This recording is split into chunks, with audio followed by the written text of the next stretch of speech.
come to me. Focus Features invites you to succumb to the darkness. Nosferatu. From director Robert Eggers comes a masterpiece of horror. He is coming. This creature is a force more powerful than evil. It is death itself. Nosferatu. Rated R. Under 17nm without parent. Only in theaters Christmas Day. Special engagements in Dolby and IMAX.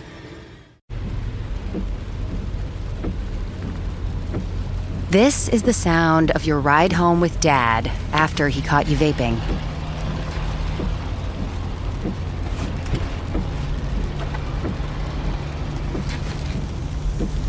Awkward, isn't it? Most vapes contain seriously addictive levels of nicotine and disappointment. Know the real cost of vapes. Brought to you by the FDA. Okay, I have to tell you, I was just looking on eBay where I go for all kinds of things I love, and there it was. That hologram trading card. One of the rarest, the last one I needed for my set. Shiny like the... designer handbag of my dreams. One of a kind. eBay had it, and now everyone's asking, ooh, where'd you get your... windshield wipers. eBay has all the parts that fit my car. No more annoying. Just beautiful. Whatever you love, find it on eBay. eBay. Things people love. Some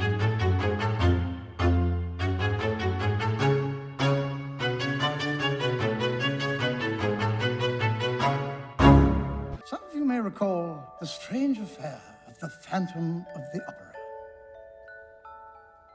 Gentlemen.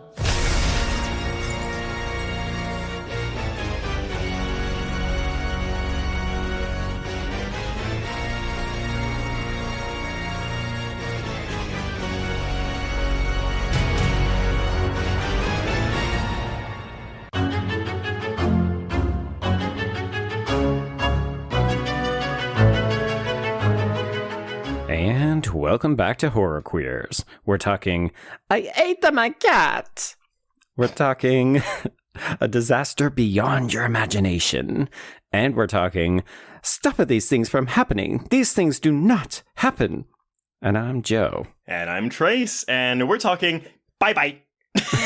I love that like 3 of our 4 things are mini driver lines. Well, because Carlotta is the biggest diva in this entire movie, so... She absolutely is. And everyone, we are discussing Joel Schumacher's The Phantom of the Opera. A bit of an off-kilter pick, but honestly, Joe, I am relishing at the chance to talk about a musical on this podcast.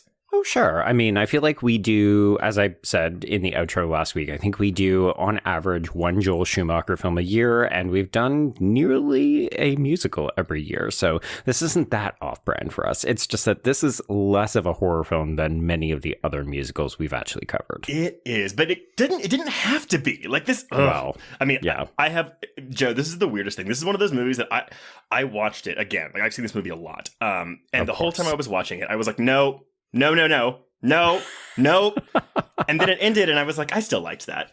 Yeah, there's a lot of bizarre choices that I think do end up undermining the film. But I mean, obviously, we'll get into it. But yeah, there's a couple of things where you just go, ugh, missed opportunities. Very much so. But okay, before we get too much further into this, let's bring in our guest who is waiting in the wings.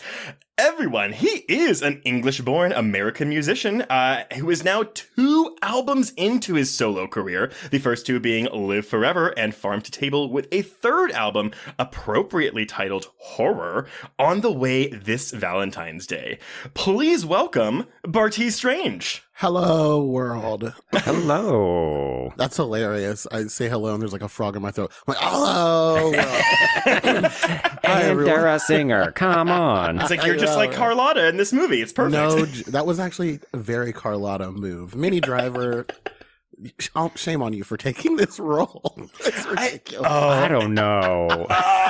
Okay, I think we can have lots to say about the casting of this film. Yes. I do love Minnie Driver in this movie, but I wish she had more to do. I mean, you could say that about nearly every single person in this film. Which is saying something about a movie that's 2 hours and 20 minutes long.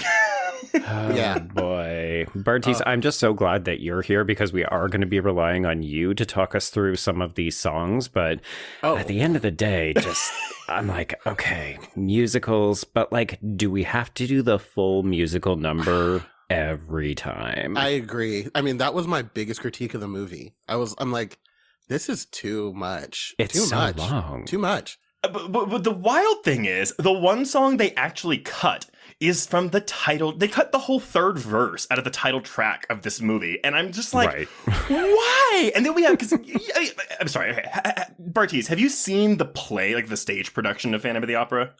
Well, I was in it. What? Yes. Oh my God. I did a stage production of this when I was a child. Okay, wait. So what role did you play? I was just chorus because I was a little boy. I was just in chorus. But my mom is an opera singer. So I was in this sucker. And I remember it, but not well enough. Because when I was watching the movie, I was like, oh my God, there's so much music in this. Well, I was like, because it's one of those musicals, like it's not quite wall to wall singing, but it's definitely like leaning more on singing than dialogue. But then in this movie, because again, we have so many in the original cut, like we have these dialogue, these conversations that are just sung, and in the movie it's weird. Like we randomly select certain lines of dialogue / lyrics to speak in the middle of the song instead of actually singing it, and I find it perplexing every time. Yeah. It feels like one of those musicals that's a little trepidatious about being an actual musical. Like, well, we don't want to turn people off, so let's not have them sing the whole way through. But it's the Phantom of the Opera. I know. What are we doing? Well, I mean, also just a core thing that's interesting, I think, is it's not even a musical. They've turned the opera into an operetta. Well, this is that's just a cut. It's like, they've turned it a very classical piece into like a Gilbert and Sullivan piece, which is fine, but it's not a musical. Well, I in a feel weird like way. I feel like a lot of people, because I talked to a lot of people when I was in high school, because I watched this movie a lot when I was like a high school theater kid. And I found that everyone that I knew that was like a fan of the opera, they all thought it was an actual opera. And that's not the case. No. But I don't know. Well, it's a Bartees. Like, did you like this film on a rewatch? Did it hold up for you? Like, what did you think? I don't think you're gonna like my review. I mean, you're allowed to say you don't like this. I thought it was pretty cheeks. I didn't love it. I was like, this is kind of trash. I'm sorry. I was like, I hate this. But it was good. I like kind of hate watched it. I was like, I love Patrick Wilson just because he's like a horror he's like a scream king, honestly. So I'm like, anytime I see you so sick, you got like the Farquad haircut, like which is oh my God, this hair. Okay, like is it a wig or is it a haircut? I don't know, but it was. It's bad, strong. whatever it is. It makes him look almost ugly. Like it's really. And this is Patrick Wilson we're talking about. I think he looks worse than Gerard Butler in full makeup as the Phantom. He did. Every time Patrick Wilson turned around, I'd be like, "Who is that? Who's this guy? Oh, that's Patrick Wilson." Like, we're just doing the Mariah Carey gif. I don't know her. Exactly. Yeah, this is just a thing. Like it's. I discovered this idiom recently, and I am sticking to it with this. But this is a movie that it's a very faithful adaptation of the show, and I think it's a movie that it plays all the notes, but it doesn't play the music. If that, and because the thing where I'm watching, I'm like, again, it's doing exactly what the stage show does, save for a couple of things. But then I can't explain why I'm not more invested in anyone in this movie. Like, this is a movie that is style over substance for me. Yeah, I ended up feeling really bad for, what's his name? The two new owners. Oh, Fearman and Mr. Andre. Yeah. I was like, these guys, this sucks. Like they've inherited a dud of an opera company. And then they get in there and the guy's like, there's a ghost. It's like, I'm gonna need $20,000 a month, first of all.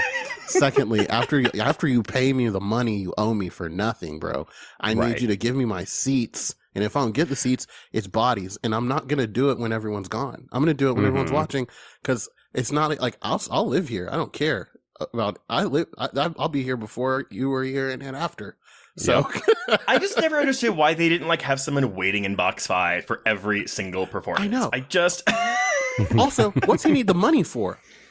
What is he spending that money on? I've got the bro, conversion. you need 20 bands a month for what? Yeah. You got the hell crib. I've got the conversion in my plot, and you two are going to be astounded as to how much money this is. Well, just tell us now. Okay, so 20,000 francs is $240,000 a year. Dog. Okay, wait. So wait, 20,000 francs a month is $240,000 a year. Yes. Okay, yeah. So you multiply it by 12. Yes. But so this is interesting. I got the stats from Reddit. So, take it with a grain of salt. So it's facts. Somebody, well, in this day and age, yes, it's truth. But people, like, the poster went through, like, this is how many seats were in an equivalent theater. This is how many shows per week, how much they would charge per show, per seat, and so on. And then multiplied it by 52. And they found out that even with this astronomical $240,000 sum, it was 14% of how much, like, that's how much it was eating into their profit. So they could have afforded to pay it, but also 14% is still a lot of your overhead. 14% to a ghost. Yes. Exactly. But also that ghost is a human being who will drop a chandelier. So, like, just apprehend him and then you pay nothing. True. He's the mob, essentially. I mean, the chandelier falls, probably killing people, although we don't see anyone die. And all Andre and Freeman can say is, "We're ruined!" Yes. Yeah. They're like, we're back to the junk business. The scrap. No, the scrap metal. Yes. I mean, I also love that it's quite literally their second performance, their second day on the job. It's just like, what is the time frame of this film? How many days pass? That's true. We're going to have so many questions because I also have questions about Christine's lifetime. I forgot that she dies in the cold open for this. I mean, she's dead already, but whatever. Yes. Anyway, I forgot about that too. Well, that's new. The black for and this white movie. open. She lives to be 60. She dies at 63 while fucking Raoul just gets to go and walk around and the Phantom gets to leave things at her gravestone. God, what the fuck? Yeah, Wow. I kind of, it would have been dope if we could have seen him one more time, or if there was a whoosh or something, that'd be cool. A little cape flourish, maybe. Yeah, I mean, generally, when you ask what I think of the movie, I was like, I'm always like this. It could have been actually scary. Oh, well, yes. okay. So let's go through I feel like production Trace has then. an answer for that. Well, Okay, it's not even an answer, just more so okay, so we are all familiar with the title, The Phantom of the Opera. It started out as a novel written by Gaston Leroux and then got a lot of adaptations. The most famous being Rupert Julian's 1925 silent film with Lon Chaney, but then we also get Claude Rains in a Universal remake in 1943, Herbert Lom in Hammer Horror's 1962 adaptation, Maximilian Schell in a 1983 TV movie, Charles Dance in a 1990 TV movie, and how could we forget about the more horror-leaning adaptations like Dwight Little's 1989 slasher version with Robert Englund as the Phantom, or Dario Argento's 1998 version with Julian Sands as the Phantom. Okay. Is that one just called The Opera? Well, no. So there's one called Phantom. Sorry, there's one called Opera, and then there's one that is the Phantom of the Opera. Oh, and Argento did both? Yes. Did not know that. The Phantom, $2 if you can guess who plays Christine in his Phantom of the Opera. Is it his daughter? It is his daughter. It's always his daughter. Or Daria. Yeah. Exactly. I was like, Marilyn Monroe? No, Argento has a knack for, as soon as his daughter was of age, he just put her in all of his movies and showed her tits everywhere. Okay, cool. Very chill. Yes. Asia Argento, by the way, is her name. But okay. Hey, our heart goes out to you. With all of these adaptations, though, it is the stage musical that I think most people know about. Maybe the silent film was the other one, but even, again, as I said, some people mistakenly believe that it is an actual opera. But opening in London in 1968, it was nominated for 5 Laurence Olivier Awards, the British version of the Tonys, winning 4 of them, including Best Musical. And then 2 years later hits Broadway, nominated for 10 Tony Awards, winning 7 of them. Okay. This is why this opens the same year as Stephen Sondheim's Into the Woods, which is why that's not more of an award winner. But Phantom lost Best Book and Best Original Score to Into the Woods, while it lost Best Choreography to the revival of Anything Goes. Okay. Good company. Yeah. Right. But needless to say, Bartees is like, I'm not impressed by those either. Well, funnily enough, Michael Crawford, who played the Phantom, he won Best Actor in a Musical for those Tonys. Sarah Brightman wasn't even nominated. What? Oh, Demonic. I know. Travesty. So, best actress that year went to Joanna Gleason for Into the Woods because she was the baker's wife. I mean, it is a pretty fucking good role. It's I would argue a more difficult role than Chris. I think the lyricism is harder in Into the Woods. Yeah. But still, Phantom of the Opera won 50 major theater awards in 22 countries, and all this for a crashing chandelier and a rumored 400 pounds of dry ice per show. Yeah. That's a lot. Needless to say, though, when it opened on Broadway in '88, Warner Brothers became very interested in making a film, and the show's main creator, Andrew Lloyd Webber, couldn't agree more. So here's the $. Yeah, well, so here's the thing. They talked to a lot of directors, but Webber saw The Lost Boys in 1987 and wanted to meet its out and proud queer filmmaker, Joel Schumacher.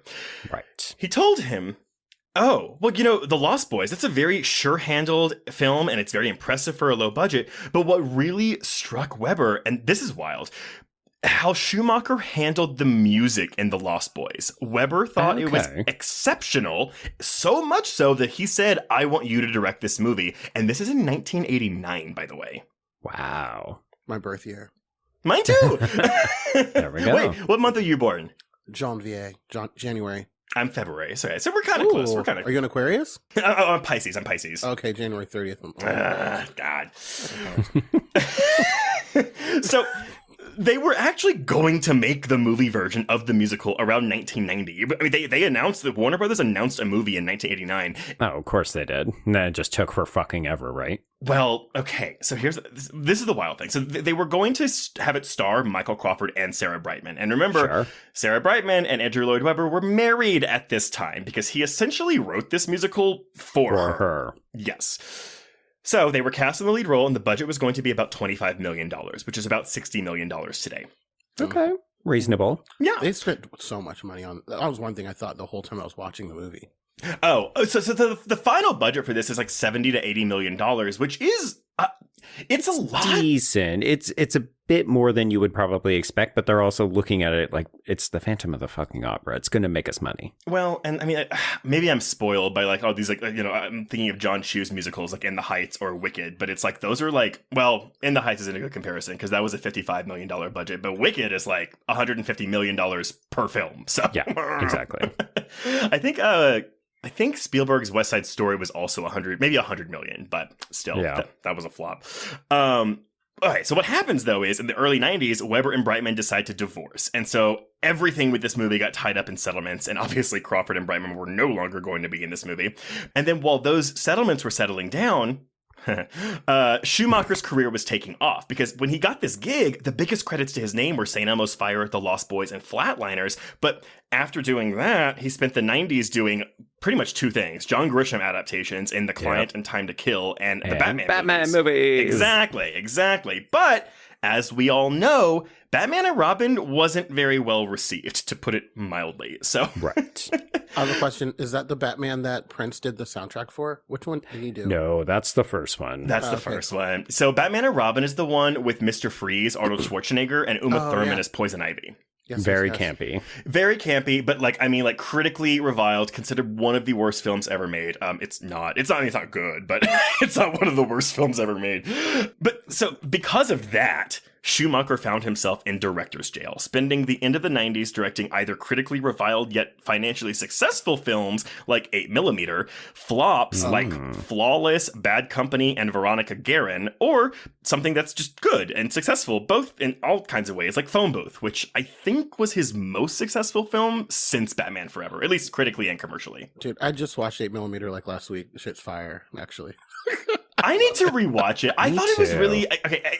Maybe it's because I saw it after I saw all the Saw films, because it feels like almost like a precursor to that kind of like torture porny film.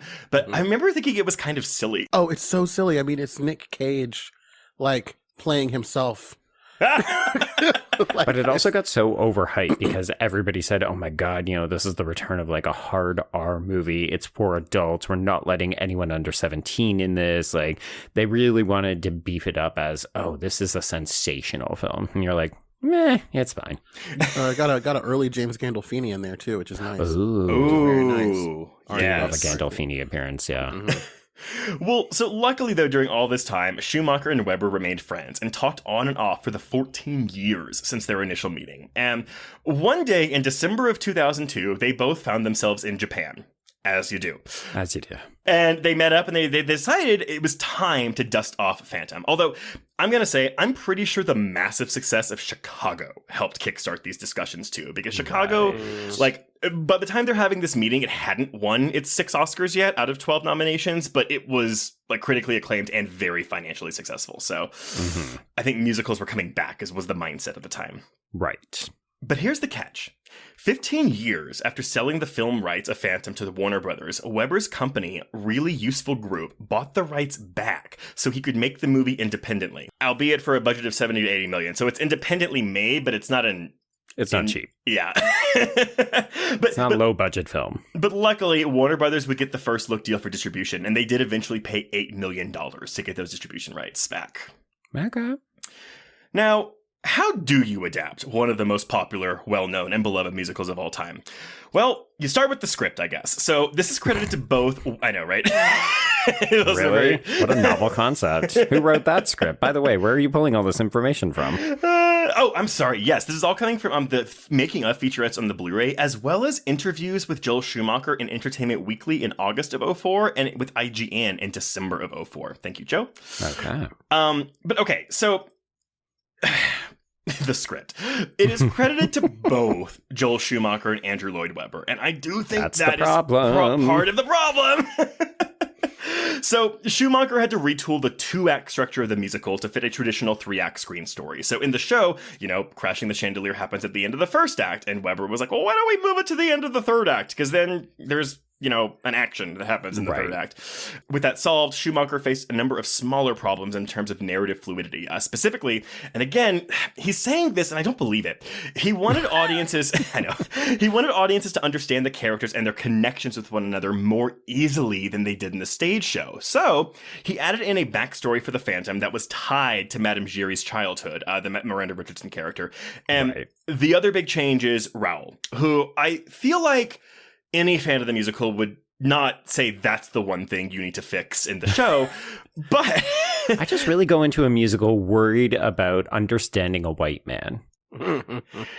So Raoul gets a complete overhaul in this movie compared to his stage counterpart, which is, it's a slightly less important role. Like, he does all the same stuff, but basically in the movie, Schumacher wanted to make him a more formidable adversary for the Phantom. And also Patrick Wilson was really eager to leap into the stunt work. Schumacher called him, and I quote, a stunt stud. I bet he did. So Schumacher knew 2 things from the beginning. He wanted a young cast because he thought that there was an innocence to the narrative of the musical, and that if the cast were made up of middle-aged characters, then it wouldn't flow for the romance of the story. Oh my God. Schumacher, just be like, I wanted to cast young hotties because it will also make more money. Just be realistic. But y'all, because we'll come back to this, I'm sure, many times during the plot. Emmy Rossum was 17 when they filmed this movie. Yeah. Oh, wow. Oh, yeah. She got the part when she was 16. Patrick Wilson was 31, and Gerard Butler was 35 when they were filming this movie. Wow. Yeah. Okay. Back in the 90s. Can we get an adult on set? Yeah, oh my gosh. That's horrifying. Especially given the plot. But anyway, okay. So yeah. The other thing he knew, he wanted no big names anywhere in the movie, because he knew that if he did, the audience would come in with expectations and there would be baggage. Like the typical response when there we go. They don't want no big names. stars. Yeah. Wilson was the first person cast, which is interesting because he was probably the most unknown. I mean, none of them were known, but I think it's because he comes from Broadway. Like, Tony-nominated roles in the original production of The Full Monty on Broadway and the revival of Oklahoma. He played the lead in both and got Best Actor in a Musical nominations for both of them. Patrick Wilson? Yes, he comes from the stage. That's crazy. Yeah, Trace, I think we discovered this when we were researching the Conjuring movies, because we've covered a number of those on Patreon. It was Hard Candy. That's was it what Hard it was. Candy? Because he goes from theater to Hard Candy. Okay, there we go. But, okay, The Phantom. And I'm sure we will have plenty of things to say about Gerard Butler, but They apparently had discussions with Antonio Banderas at one point in the 90s. Oh my God. It's like, I think any name would have made me feel sad about what we do ultimately get. But hearing that it could have been Antonio Banderas, I was like, what up? Oh, fuck. What a missed opportunity. To the point that, like, Banderas, even, like, I guess there was, like, a concert with, it wasn't a production of Phantom, but it was, like, we're singing songs from Phantom. Sure. Antonio Banderas had, like, gone to singing classes and, like, done Phantom songs at this event. And it was like, well, that's not happening. Hugh Jackman was also asked, but his schedule wouldn't allow. I didn't know when he was asked, though, because I was like, well, if you're doing this after X-Men, he's famous. So, yeah. Also a musical theater guy, right? Yeah. Oh, God, yes. And also it was big in Oklahoma, like crushed it. But then how do we land on Gerard Butler, a Scottish actor with absolutely no singing training and whose biggest acting credits at the time were Dracula 2000 and Lara Croft Tomb Raider: The Cradle of Life? Well, you get that by having Joel Schumacher watch Dracula 2000, because I shit you not, Schumacher was so impressed with Butler's performance in that movie that he said, you should come audition for Phantom of the Opera. Okay, I've had the afternoon to sit with this. And I think my reasoning, I'm going to fall back on Young and Hot, like I said earlier, but also I think it's I can see you as Dracula, which means I can see you as a kind of universal monster, which means I can see you as the Phantom. But that's all I got. That's such a shock. It does not track. It doesn't. And, like, despite the fact, again, like the aforementioned fact that Butler had no prior singing experience. And in fact, before he went into audition by singing the music of the night to both Schumacher and Weber, he took a total of 4 singing lessons. Really wanted this role. Yeah, but, you know, it's fine. Minnie Driver's dubbed for all of her songs, since she's not a trained opera singer either. But you can at least hear her sing in the Oscar-nominated original song that plays over the end credits, Learn to Be Lonely. Not great. I mean, the song. Her singing is great. It feels like one of those songs you would hear at the end of, like, a Disney movie, but, like, like the cover version of the actual Disney song that's not as good. Yeah. And also just clear Oscar bait. How do we sneak in an original song nomination in this musical? Well, and this is before, too, the original song like category. It had to include what was happening on screen at the time, because when this was doing it, that wasn't a thing. So you could play us an original song over the end credits and it could count. But I think it was after Hairspray where they said, no. Now it has to also include what's happening on screen at the time of the songs, like, playing. Sure. Yeah. Okay. I'm sorry. I have to interrupt. Dracula 2000? Like, yeah. Like yes. Wes Craven presents Dracula 2000. I mean, a fun, campy movie. But that's it. He had no business watching that movie. And here's the thing, and y'all may disagree with me. Oh, the Omar Epps vehicle. Jennifer Esposito. Vitamin C. Vitamin C. Oh my god. Oh my god. The white Morgan Freeman, Christopher Plummer. Yep. Yes. Oh, that is a fantastic description. He is the white Morgan Freeman. I've had people tell me in the past, like, year or two, that Dracula 2000 is a fun watch. I haven't seen it. It is. It's fun. It's fun. Yeah. It's very fun, but it's so stupid. Oh. Yeah. No, it's bad. But it's awesome. Yeah. So for Christine, and I will say this, I do think Emmy Rossum is really good in this movie. I think the role is not the best because I frequently forget that Christine's a character in this movie. Well, is she a character or is she just a woman that men fight over? Well, I didn't talk about that. But she has more personality than the mannequin that the Phantom has of her that looks just like her. That is true. That is true. Also, it's crazy that she's 17. Like, it is wild. When I rethink about it now, I'm like, yeah, she did a good job. Like, she did.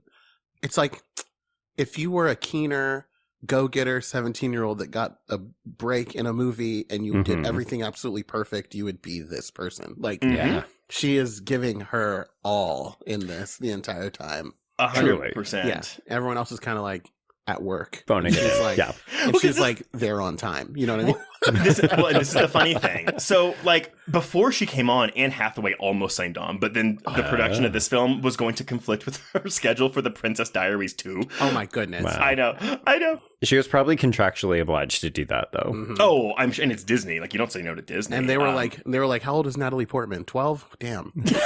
She can step in. She will take your roles. Oh my goodness. So we land on Emmy Rossum, who was 16 when she came to audition while she was filming The Day After Tomorrow.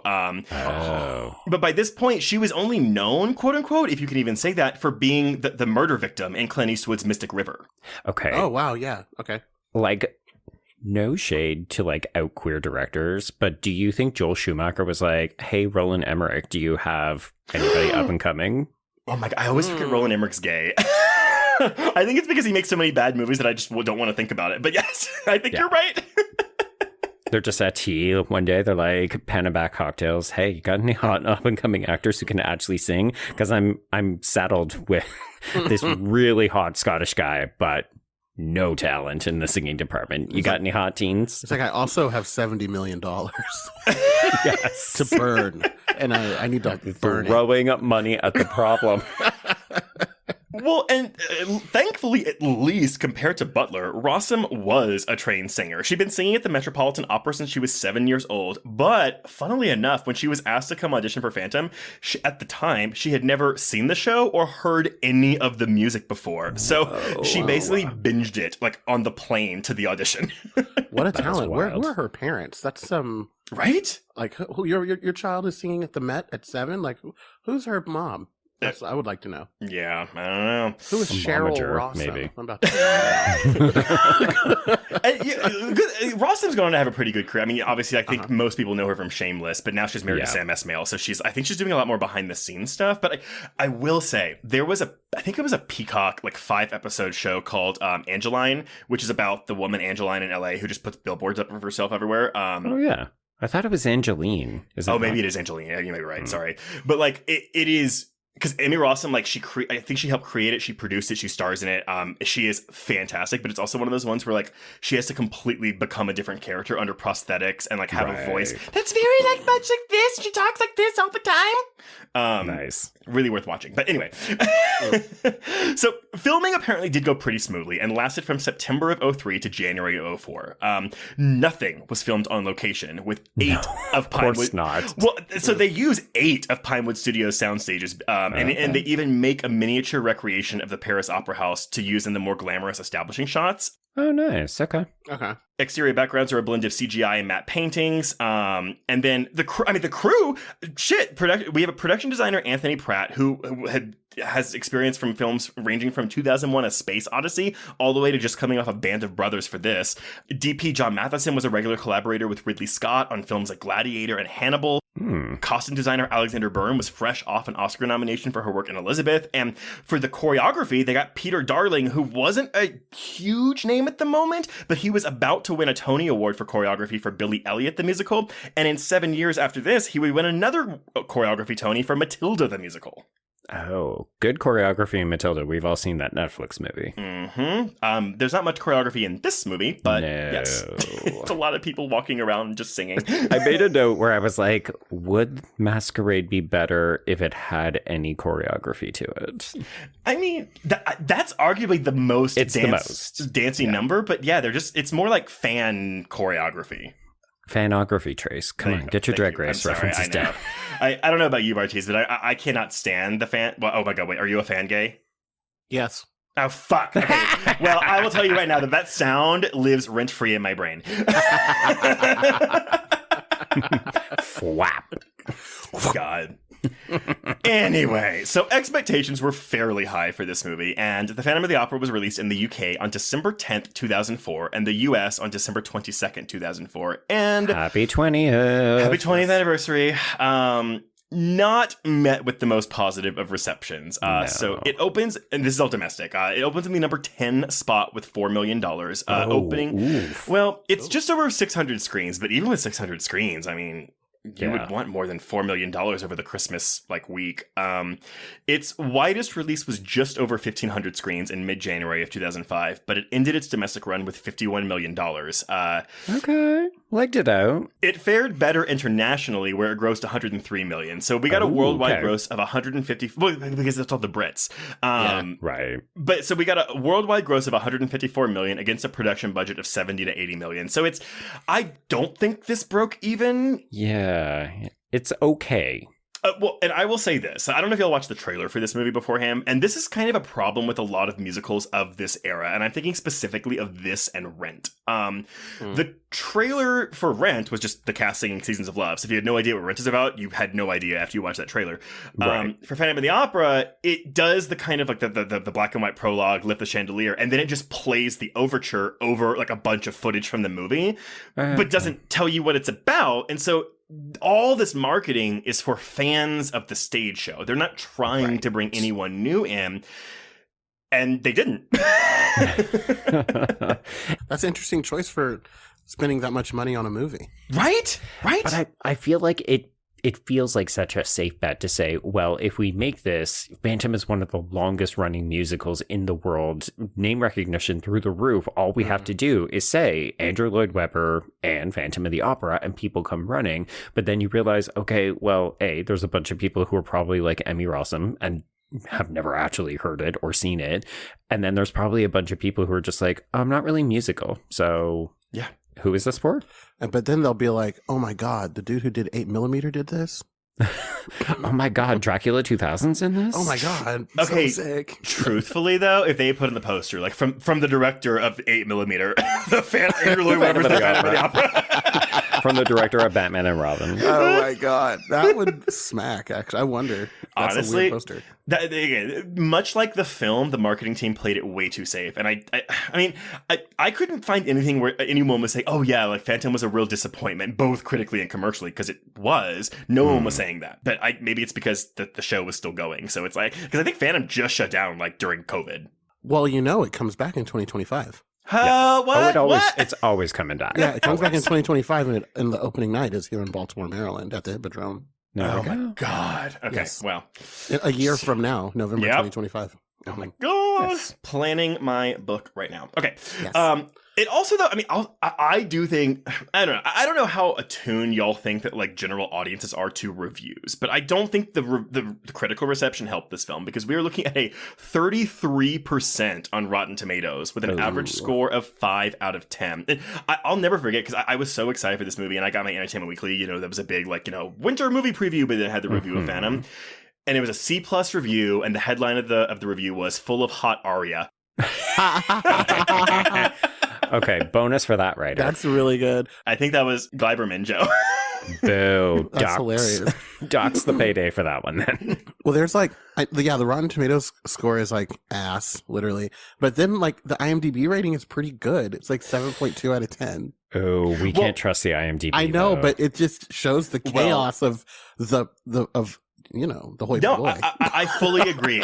Truthfully, IMDb is the one that I take with the biggest grain of salt, because that's comparable to the Rotten Tomatoes whatever that new popcorn meter is they just did for audience scores. But but I do think, Bartees, I think you're kind of on the right track record, because I have seen when I was doing looky-loos at different reviews, the reviews from critics are bad, but I saw a lot of people saying this is my preferred version of Phantom, or I just really like it. People acknowledging kind of like what you've said, Trace, it's not good, but I still like it.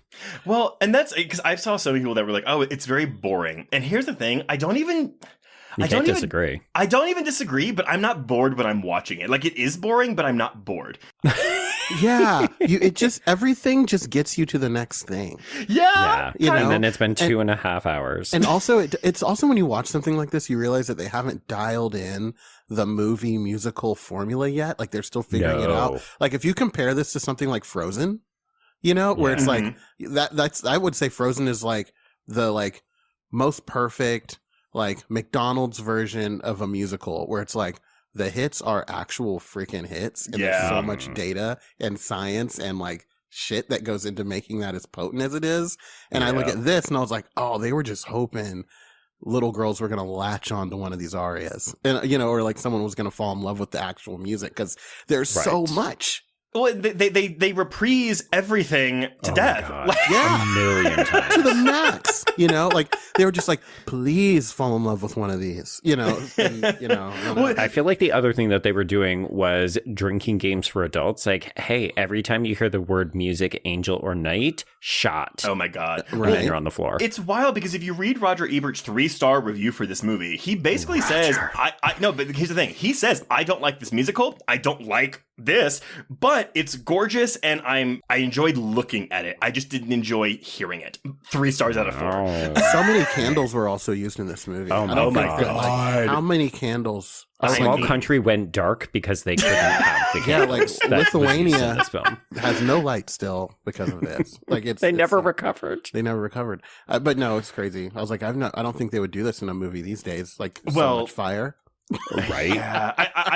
And here's I do like Joel Schumacher. I ultimately feel that he was not the right choice to direct this movie. And honestly, it's one of those things where, oh, fuck, if only Rob Marshall would have done this instead of Chicago, but then we wouldn't have Chicago. So it's like, But Rob Marshall also did Into the Woods, and that movie is fine. The way I feel about that is the way I feel about this. Yeah, I can feel that. And actually, Bartees, to piggyback off your IMDb thing, Letterboxd users have awarded this a much higher 7 out of 10 or a 3.5 out of 5. So, yeah.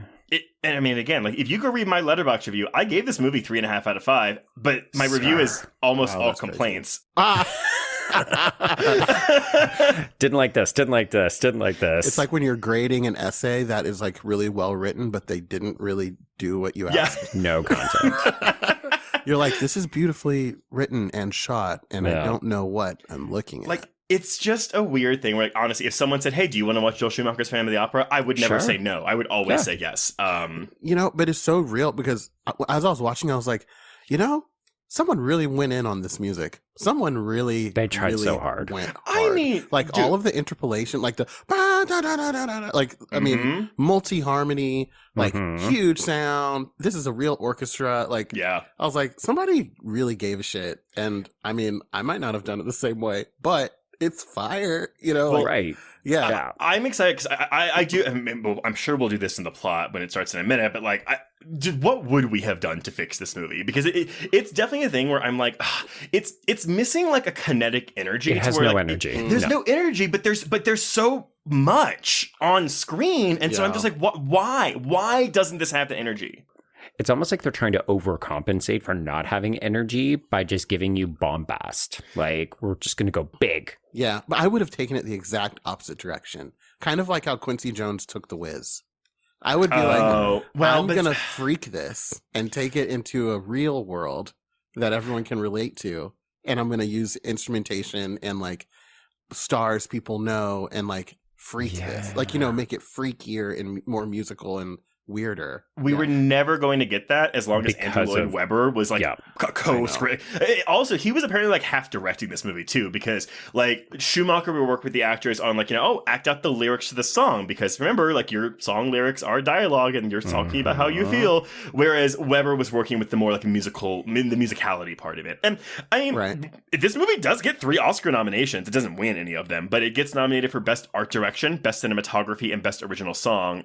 That cinematography, that is a stolen nod to some other more deserving film.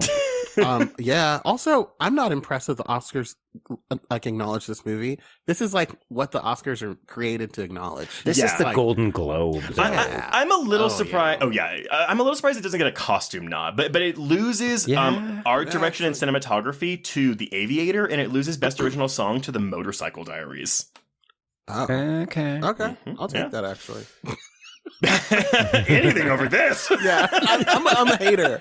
I'm coming out as a hater. I'm not in on this movie. You are allowed to be a hater, sir. We welcome all opinions. We're gonna have lots to talk about. So, Joe, why don't you talk about what happens in this movie?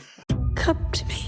Focus Features invites you to succumb to the darkness. Nosferatu. From director Robert Eggers comes a masterpiece of horror. He is coming. This creature is a force more powerful than evil. It is death itself. Nosferatu. Rated Rated R. Under 17 nanometer without parent. Only in theaters Christmas Day. Special engagements in Dolby and IMAX. This episode is brought to you by Amazon Prime. There's nothing sweeter than baking cookies during the holidays. With Prime, I get all my ingredients delivered right to my door, fast and free, no last-minute store trips needed. And of course, I blast my favorite holiday playlist on Amazon Music. It's the ultimate soundtrack for creating unforgettable memories. From streaming to shopping, it's on Prime. Visit Amazon.com/Prime to get more out of whatever you're into.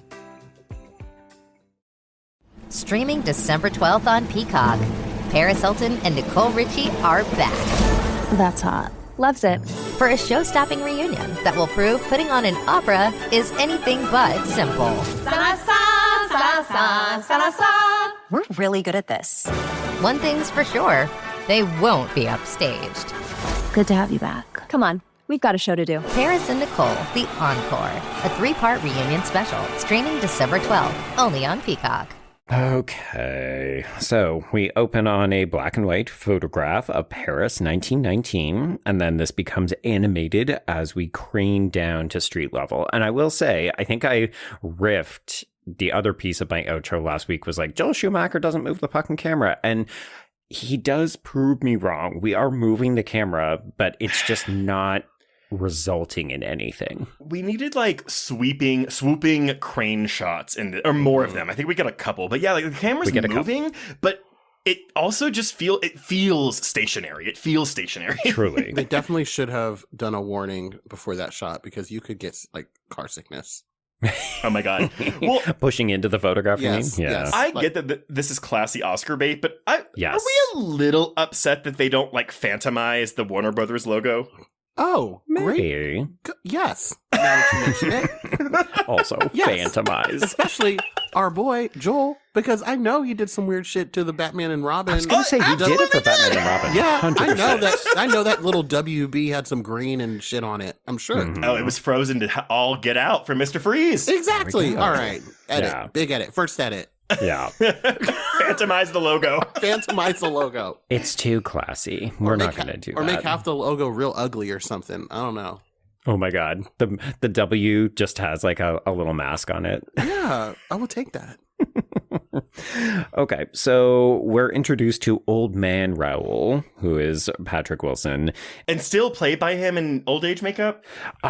From what I could find, I was just looking at Wikipedia and they just credit Raoul Patrick Wilson. So I never thought this looked like Patrick Wilson until the very, very, very end when he's sitting at Christine's grave. That's the only time I was like, oh yeah, that looks like Patrick Wilson in old age makeup.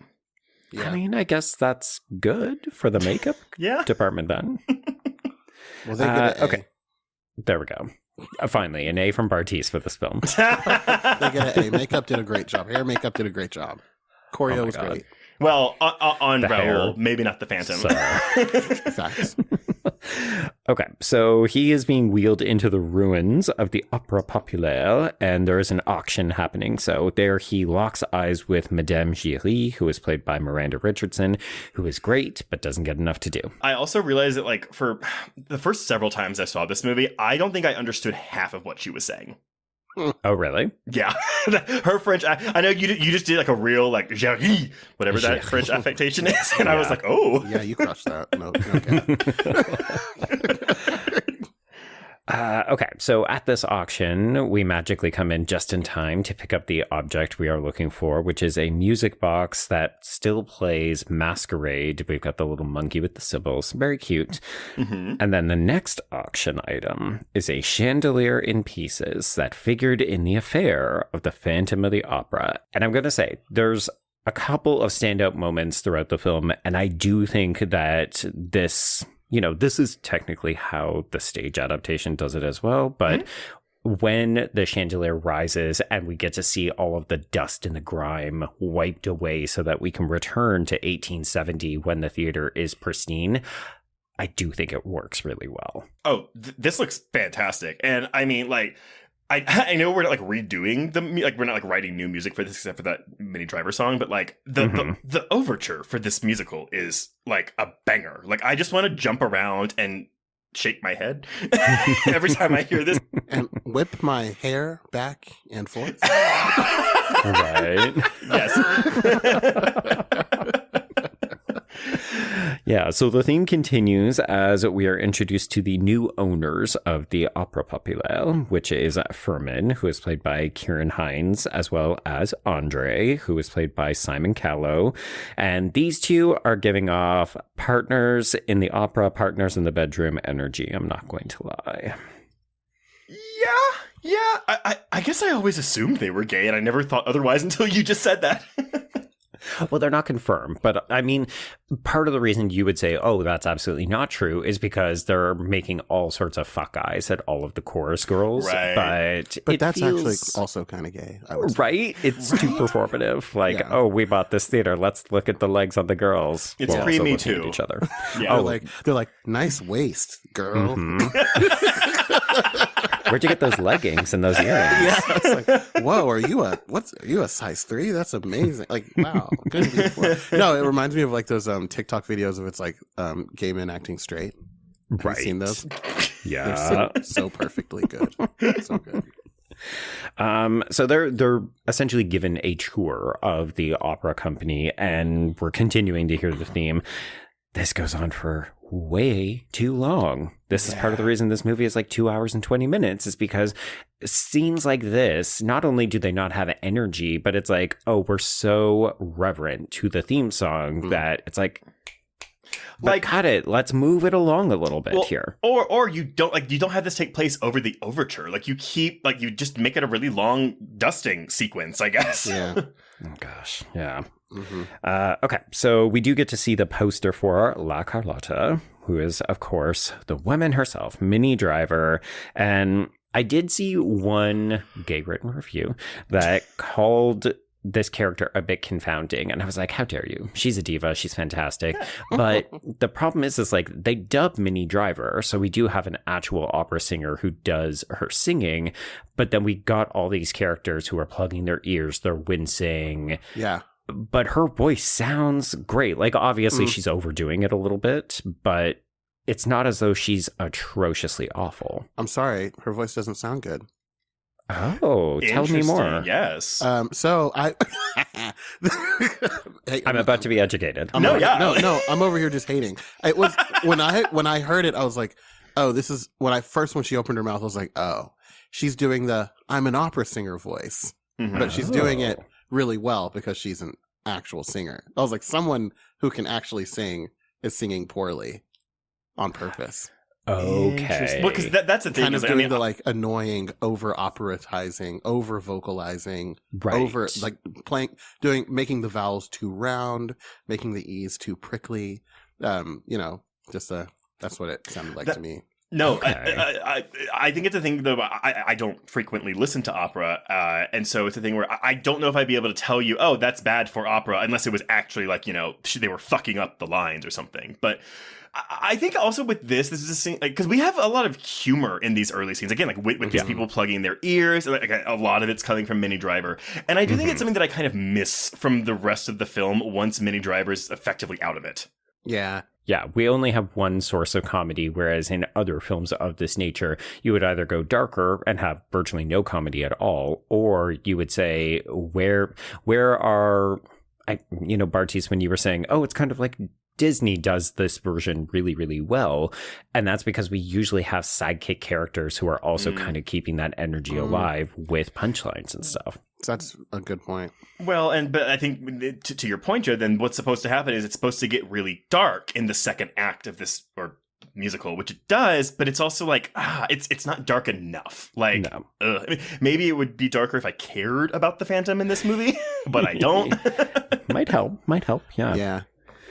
Okay, so we pause the rehearsal so that we can introduce these new owners because, the guy who actually owns it is retiring because he has had enough of all of this shit. No opera ghost, no diva antics, and so on. So, we need to introduce these new owners, and then we also have the theater's new patron, who is Raoul. And, of course, Christine Daae, who's played by Emmy Rossum, recognizes him, but he doesn't seem to notice her because he's being introduced to everybody all at once. So it's a big, overwhelming mess.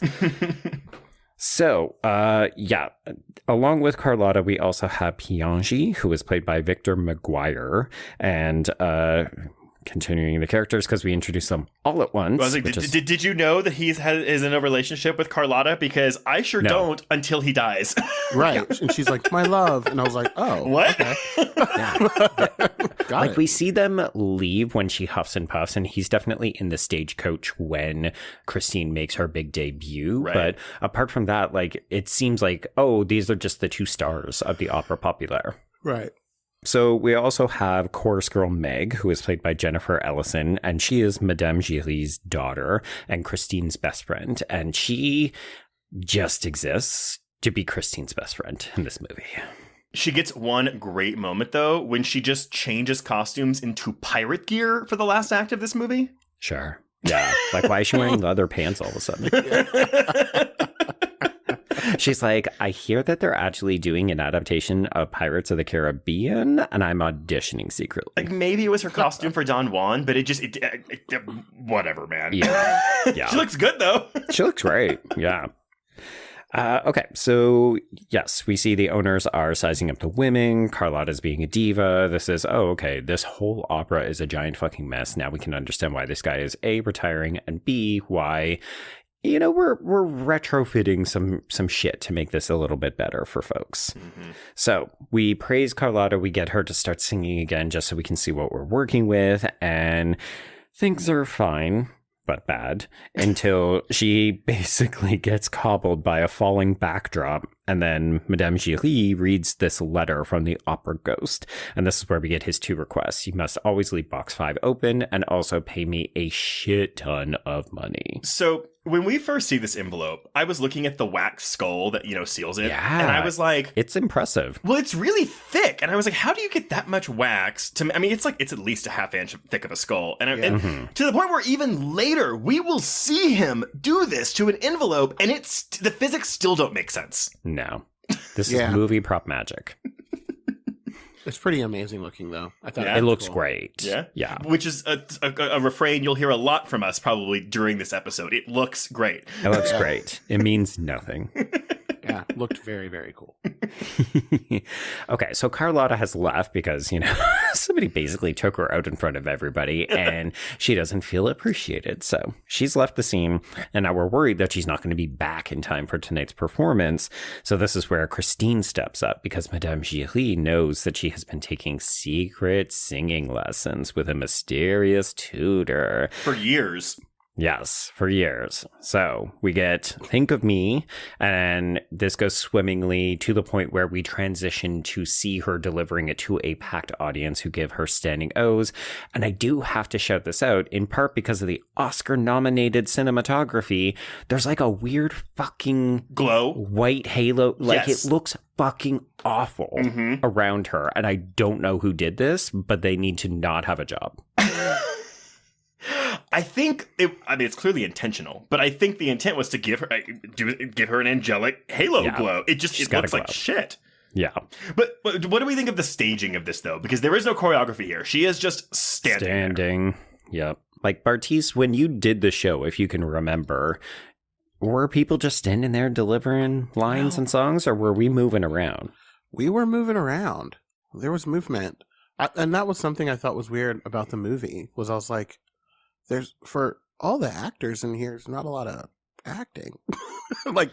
Moving around. There were a lot of moments in the movie where it was like a lot of standing. And also, I don't know, someone said it earlier, but like things just seem to drag and drag and drag and drag and drag. So, yeah. It's not even that it's a choreography heavy show. And I get it, this is like a solo operatic aria. And so we can't have her like just jumping around the stage, but that's where the camera needs to do the extra work, and it doesn't. Yeah, it kind of just does a bit of a slow 360, and it's fine. Like, it's a great showcase for Emmy Rossum because it's very much a look what she can do. But in terms of watching something and hoping for like dynamics, like just something engaging visually, it's pretty flat. Because this would make sense if you were watching this on stage and you're watching a single singer like belt her voice out, Just so that's the thing where it's like this movie is almost too beholden to the stage production, not just in content, but also in style. In visuals, yeah. Yeah. I had that thought more than once, where it felt like the camera was assuming the position of an audience member who was watching the stage production. And then I would just, in the back of my mind, be like, but it's a fucking movie and we can use the camera differently. But then we get this, it's a very showy shot where the camera goes like down the grate and we go through the sewers and we get to the Phantom. And it's like, that's pretty cool. That's it's Panic Room, but sure. Yes, but it's like, but that's also not like your camera guy. That's your special effects guy. Truly, because we're doing not a ton of CGI. Like, I think that a lot of this is, as you said, the 9 stages of Pinewood, but when we do get some CGI, you're like, oh, this is early odds CGI. Yeah. Which I that's at least something I like about it, though. They do go old school with a lot of these sets. And that's why I think the one thing that people talk about with this movie in a positive light is the production design. Yeah. Okay, so as you said, Trace, we do have the Phantom listening below, and then we also have Raoul being like, oh, that voice, oh, that woman, I recognize her. That's Christine Daae. I'm in love with her. At least he's still singing these lines. Yeah. Well, for now. Yeah, for now. So arbitrary when they stop singing, and it is so weird. It doesn't make any sense. I cannot if Joel Schumacher was alive today, I would love to just talk to him. That's the one question I'd have. Yeah, just the one. Yeah. I'll confess, I think the other problem, and I imagine a lot of folks who have relationships with specific musicals probably experience this, but I grew up with the London recording. So I heard Sarah Brightman do all the lines. So like when we change things, when we have a different inflection, when we go high or low, like it always just immediately sounds wrong to me because my brain has internalized that single cast recording that I grew up with. So like when we don't even sing certain parts of this and people just say it, I'm like, wrong. Yeah. It's so interesting considering that they marketed this to people who like the stage production. Yes. Yeah. Well, that's the thing is, again, like they don't change 98% of the show, but then the things they do change, I mean, it's so arbitrary. Why? Why would you change? Why are you not changing anything else, but you decide to change that? I don't know. It is confounding. Very interesting. And I truly don't know if I would like it better if they just stuck with keeping everything as nearly the same as possible. But yeah, the fact that we are changing just a few things, it almost bothers me more. Anyway, okay, so we've got Meg finding Christine after this performance. She has gone up to the chapel because she's remembering her dead father, who, of course, brought her to the opera. They've got this relationship where she misses him so much. And we do get this brief flashback to young Christine, and she is definitely being groomed from an early age by this angel. So when her father dies, the angel kind of takes over, and she always liked to think it was her father looking down on her. And you're like, nope, that's just a grown-ass man getting a young girl ready for marriage when she comes of age, like he's been practicing with the mannequin down in the catacombs. It's really creepy. Yeah, like this is some Twilight bullshit going on right here. Yeah, big time. I imprinted on your voice, Christine, and now I must make you mine. Well, I think that's the other thing. So because one of the reasons that Schumacher wanted a more sexy Phantom. Sexy Phantom. That should have been the name of this movie. We will talk more about like the specific look of the Phantom because y'all, like Butler spent 6 hours in the makeup chair every day getting those prosthetics on, and I would love to have seen any of them in this movie.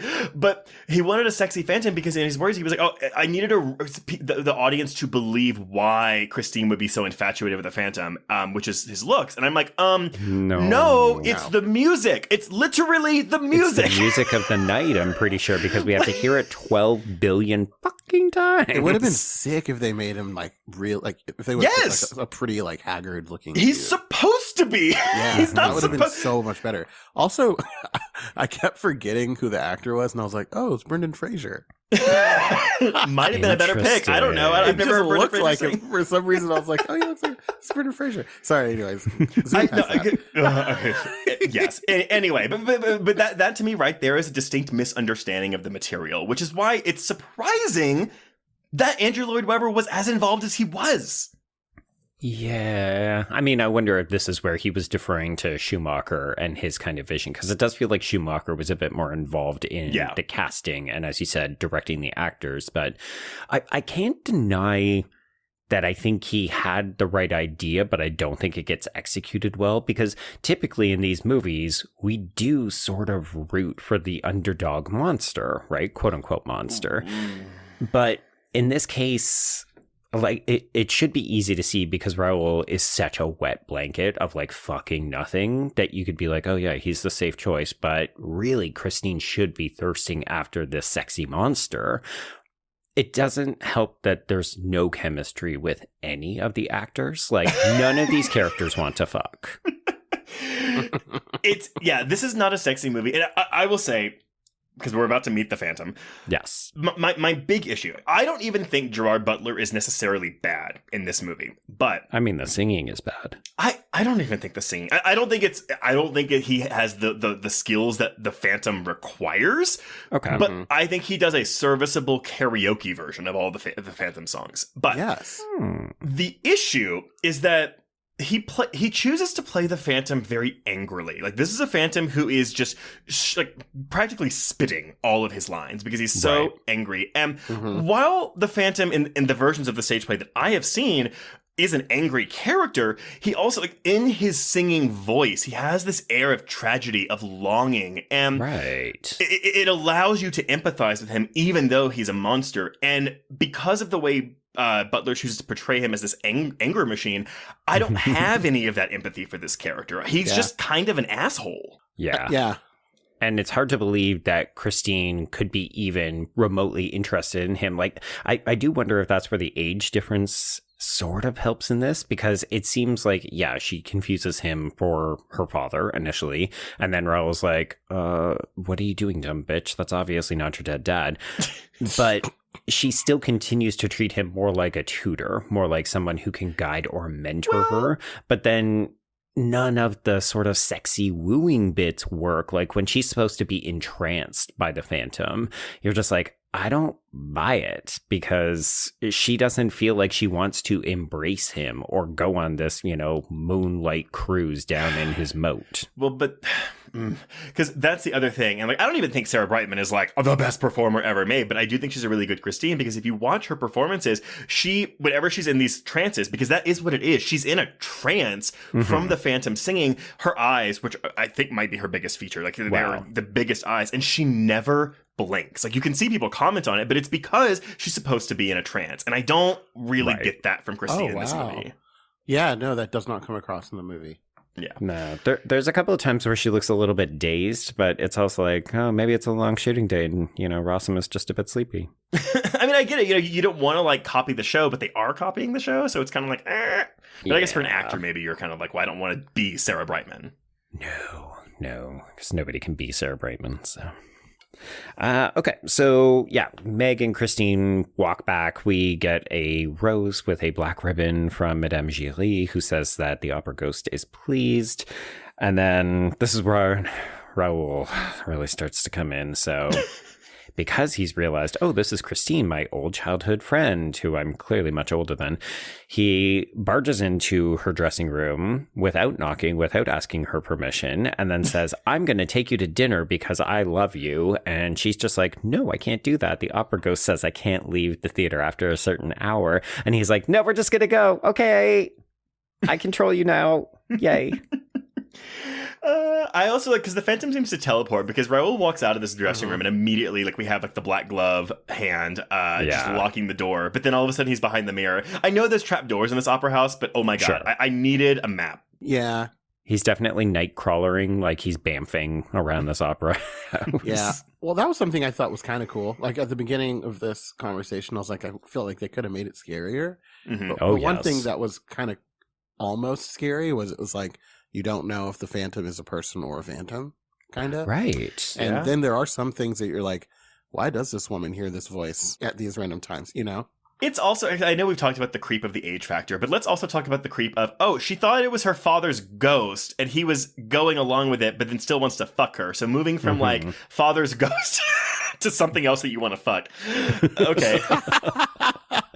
I'm not your dad's ghost. I'm Fresh Dick Ghost. Gotcha. But even in this, because again, there's at least kind of an attempt at like mood and atmosphere here, you know, because we start doing the mirror song whenever Raoul walks up, but then we have all the candles blowing out. There's a really good split diopter shot of Christine whenever one of the candles, she spies one of the candles blowing out. So there's at least an attempt at some, maybe not like nefarious mood, but just something a little bit more haunting, the gothic, if you will. Yeah, like watching all the lights go out across the theater as she's locked in, and then this, for lack of a better term, ghost appearing in the mirror. I think I'm definitely still on board with this. And then when she steps through and we're walking down this hallway, Schumacher does have some fun with the camera angles and stuff. Gotta give props to whoever did the set design or the costume. The candelabras. The arms with the candelabras. I was like, oh, I need more of this in this movie because it's weird and wacky and really just kind of visceral and fun. This is the first song, though, where I noticed, oh, wow, we're saying a line that was normally sung in the musical. So, like, you have Raoul going, like, who is that voice? Who is that in there? When it's normally sung. And it feels so weird to have this one line of spoken dialogue in the middle of a number. It doesn't make any sense. But anyway, agreed on the candelabras. And I mean, here's the thing. I think this layer, the layer of the Phantom is awesome. Oh, yeah. So sick. They don't know how to shoot this number. No. And it's going to be a persistent problem for a lot of the songs.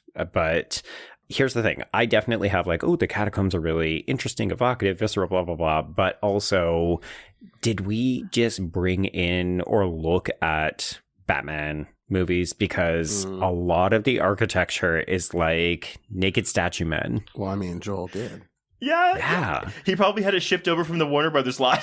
It's just like, cool, let's play the greatest hits, only add music to it. Yeah, he was like, let's save some money for no reason.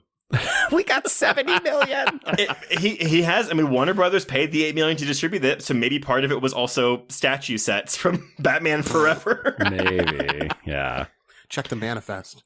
Yeah, put it into my rider. Must include statues from Batman and Robin. I'm gonna need all that. But either way, like we just spent the arguably the most well-known, recognizable track to people who aren't even fans of this show. We cut it short, and it's just watching them on a boat as like. There's actually a shot. So boring. We cut to like an empty stairwell, and it takes a full like 2 seconds for Gerard Butler to enter the frame and like walk down the stairs. And I was like, why? What are we doing here? Like, this is when I start to be like, wait, I don't think they get it. Well, so my petty ass, at one point he says, though you turn from me to glance behind, and she's on the back of a fucking horse that he's leading at this point. It's before we get in the boat, and she has not turned around. I was just like, it's basic math. Come on. No. There are plenty of times in this movie where the songs are saying something, and what's happening on screen is nothing close to what they are saying. It feels so obvious, and I can't understand why we're not doing it. I don't know.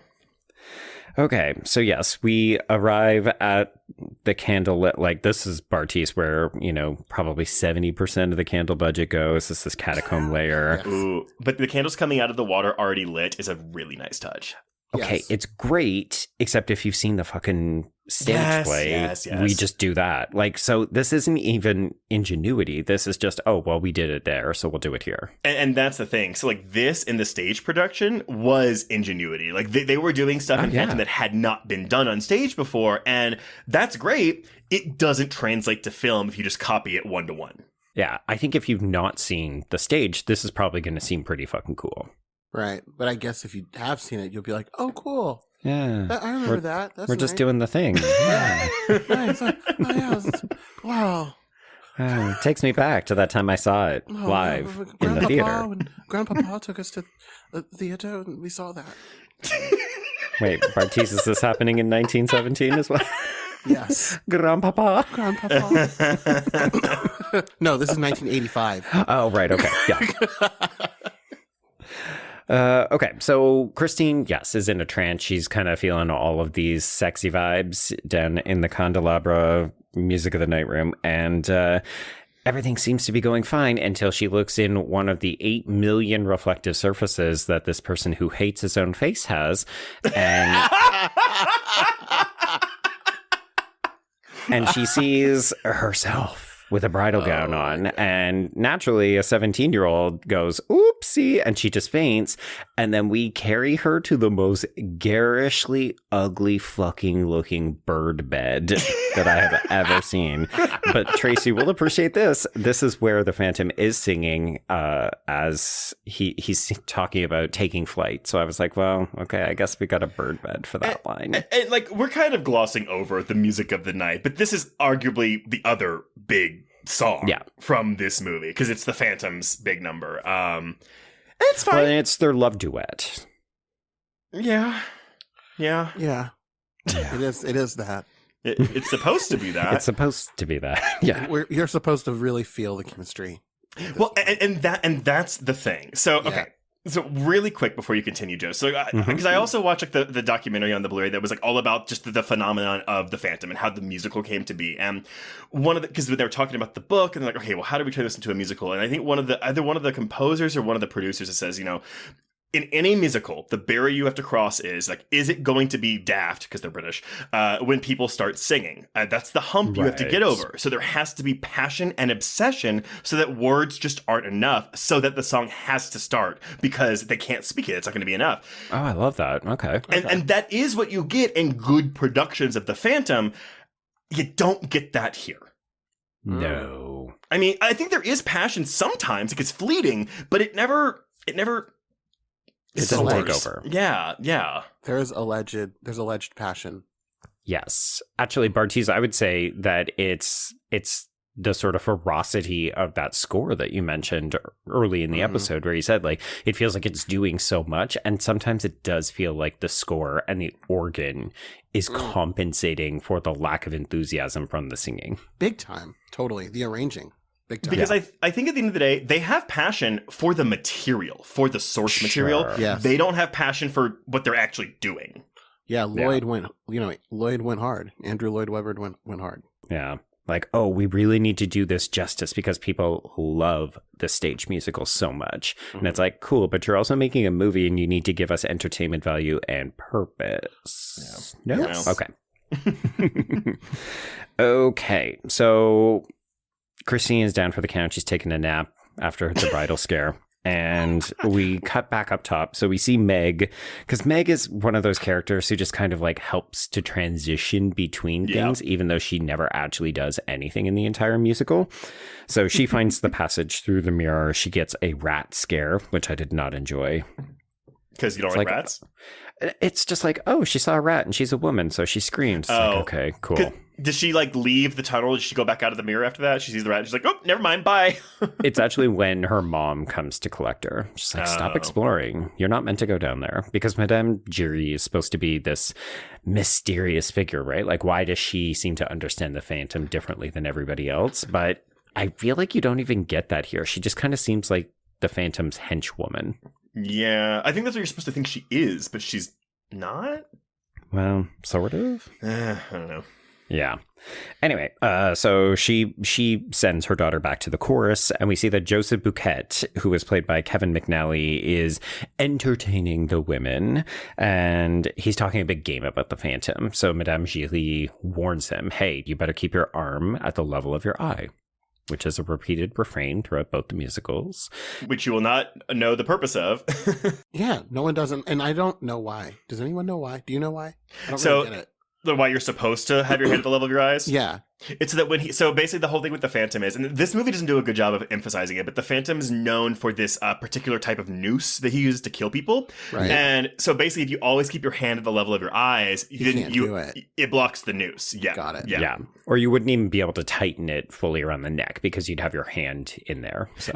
And this comes from the book. Like Leroux made up a certain name for the type of noose the Phantom uses. And again, like we mention it. I think this is Bouquet's story. I think Bouquet says it, but like that's it. That's all we get in this. So like it's not done very well.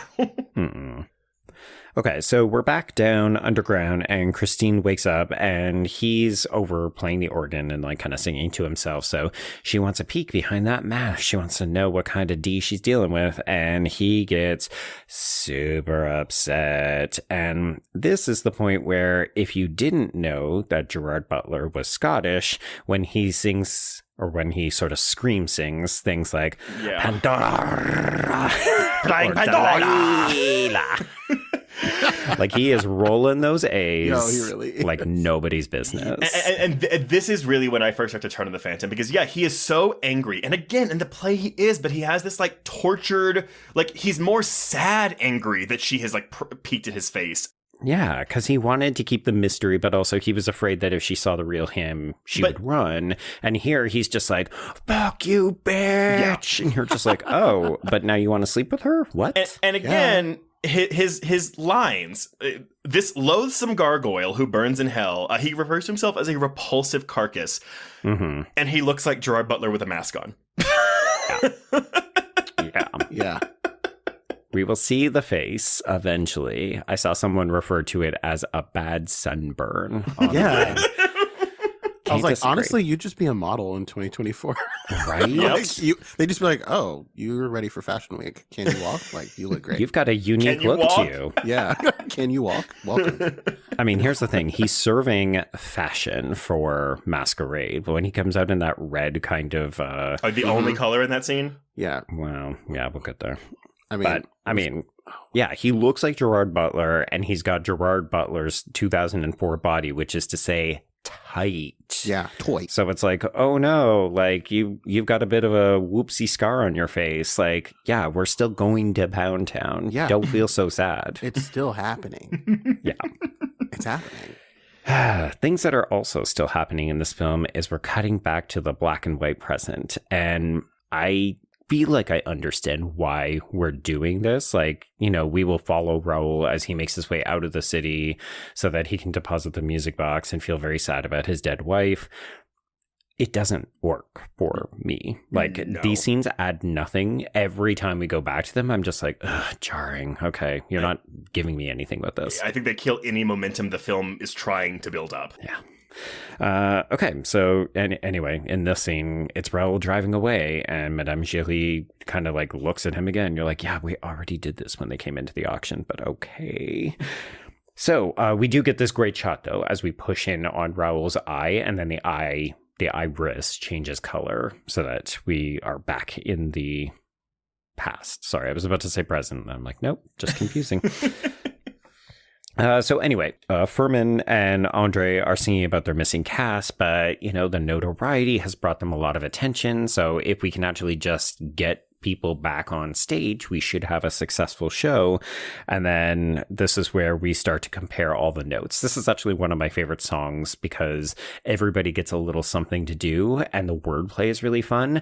But Trace, this is where we are saying a number of lines instead of singing them as we compare opera ghost notes. It doesn't, and Bartees, I'm interested to see if you agree, but it doesn't bother me as much in this scene because it is very conversational. So I am less irked by this than I am in, fucking The Mirror. I mean, none of it makes sense.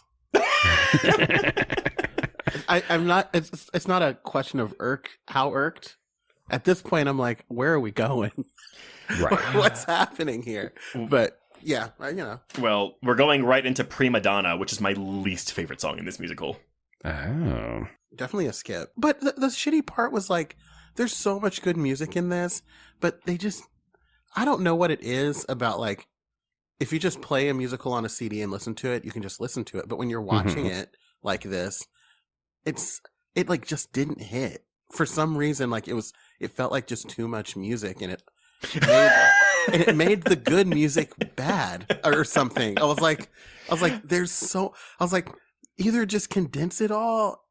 It's too long. Well, but that's the thing. It feels like it's about 17 minutes long, doesn't it? Yeah, well, it does. Prima Donna definitely does. And I will, even in the show, I think Prima Donna feels like a fucking 100 hours long. But it's interesting because I looked up. I was like, well, how long is The Phantom of the Opera, the musical? And it is 2.5 hours with the intermission included.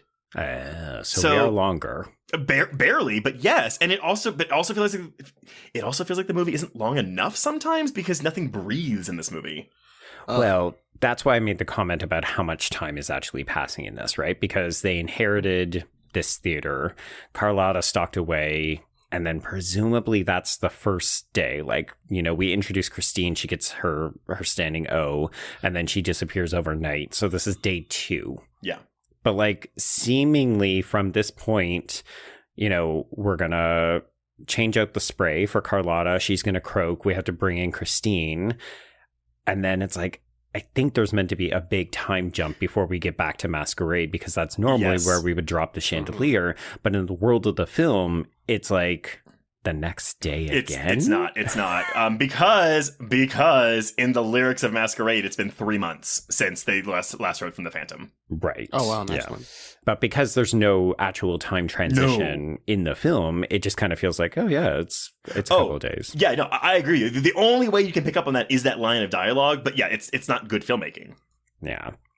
Now, I will say I do enjoy what little we get to see of this play that we see on stage. So, you know, the Phantom delivers the notes. Okay, so Carlotta is going to be the role of the page boy because it's silent. I don't want to hear her sing. And Christine's going to be playing the lead. So they say no, because we love Carlotta. We're going to woo her back. Everything's going to be fine. So then we get to see it. And what we see of this feels like it's not quite panto, but it feels a little bit of akin to that. And I found the humor very fun. I agree. I've actually never seen an opera, so I don't know how close this is to an actual opera, but like it looks cool. Yeah, that's what an opera looks like. Mm-hmm. And we should note that at the time that the film is set and the book is set, this would have been one of the most popular forms of entertainment because everybody, like, it was priced in such a way that you could get really good seats, but you could also get really cheap seats. So poor people would go because they want to be seen in the same space with rich people, and then rich people would sit in the boxes. But like at this point, you didn't really have movies because we were just coming out with cinema at this point. Like we were still inventing the camera, well, the moving picture camera. And then in terms of like live theater and entertainment, this was more exciting than just a play. So like going to the opera was actually the big deal. Well, I'm telling y'all should watch The Gilded Age, because the entire second season of The Gilded Age is a fucking, like, the plot is Carrie Coon, who is trying to make her own opera house, but it's going against the existing opera house in New York. And so the whole season is this arc of like warring opera houses. Oh, fun. It's as silly as it sounds. Sure, but entertaining. Yeah. So all this to say, everything is going sort of well until the Phantom comes out and realizes, why is Carlotta singing? I don't want to hear her. So he swaps out the spray that she always uses to open up her throat, or I don't know, maybe it's drugs. Who knows at this time? I don't know, but yeah. I don't know if Minnie Driver actually does these sounds with her voice or if this is some kind of Foley work, but it is really funny. It is, yeah. When she gets frogged. Your part is silent, little toad. Uh-huh.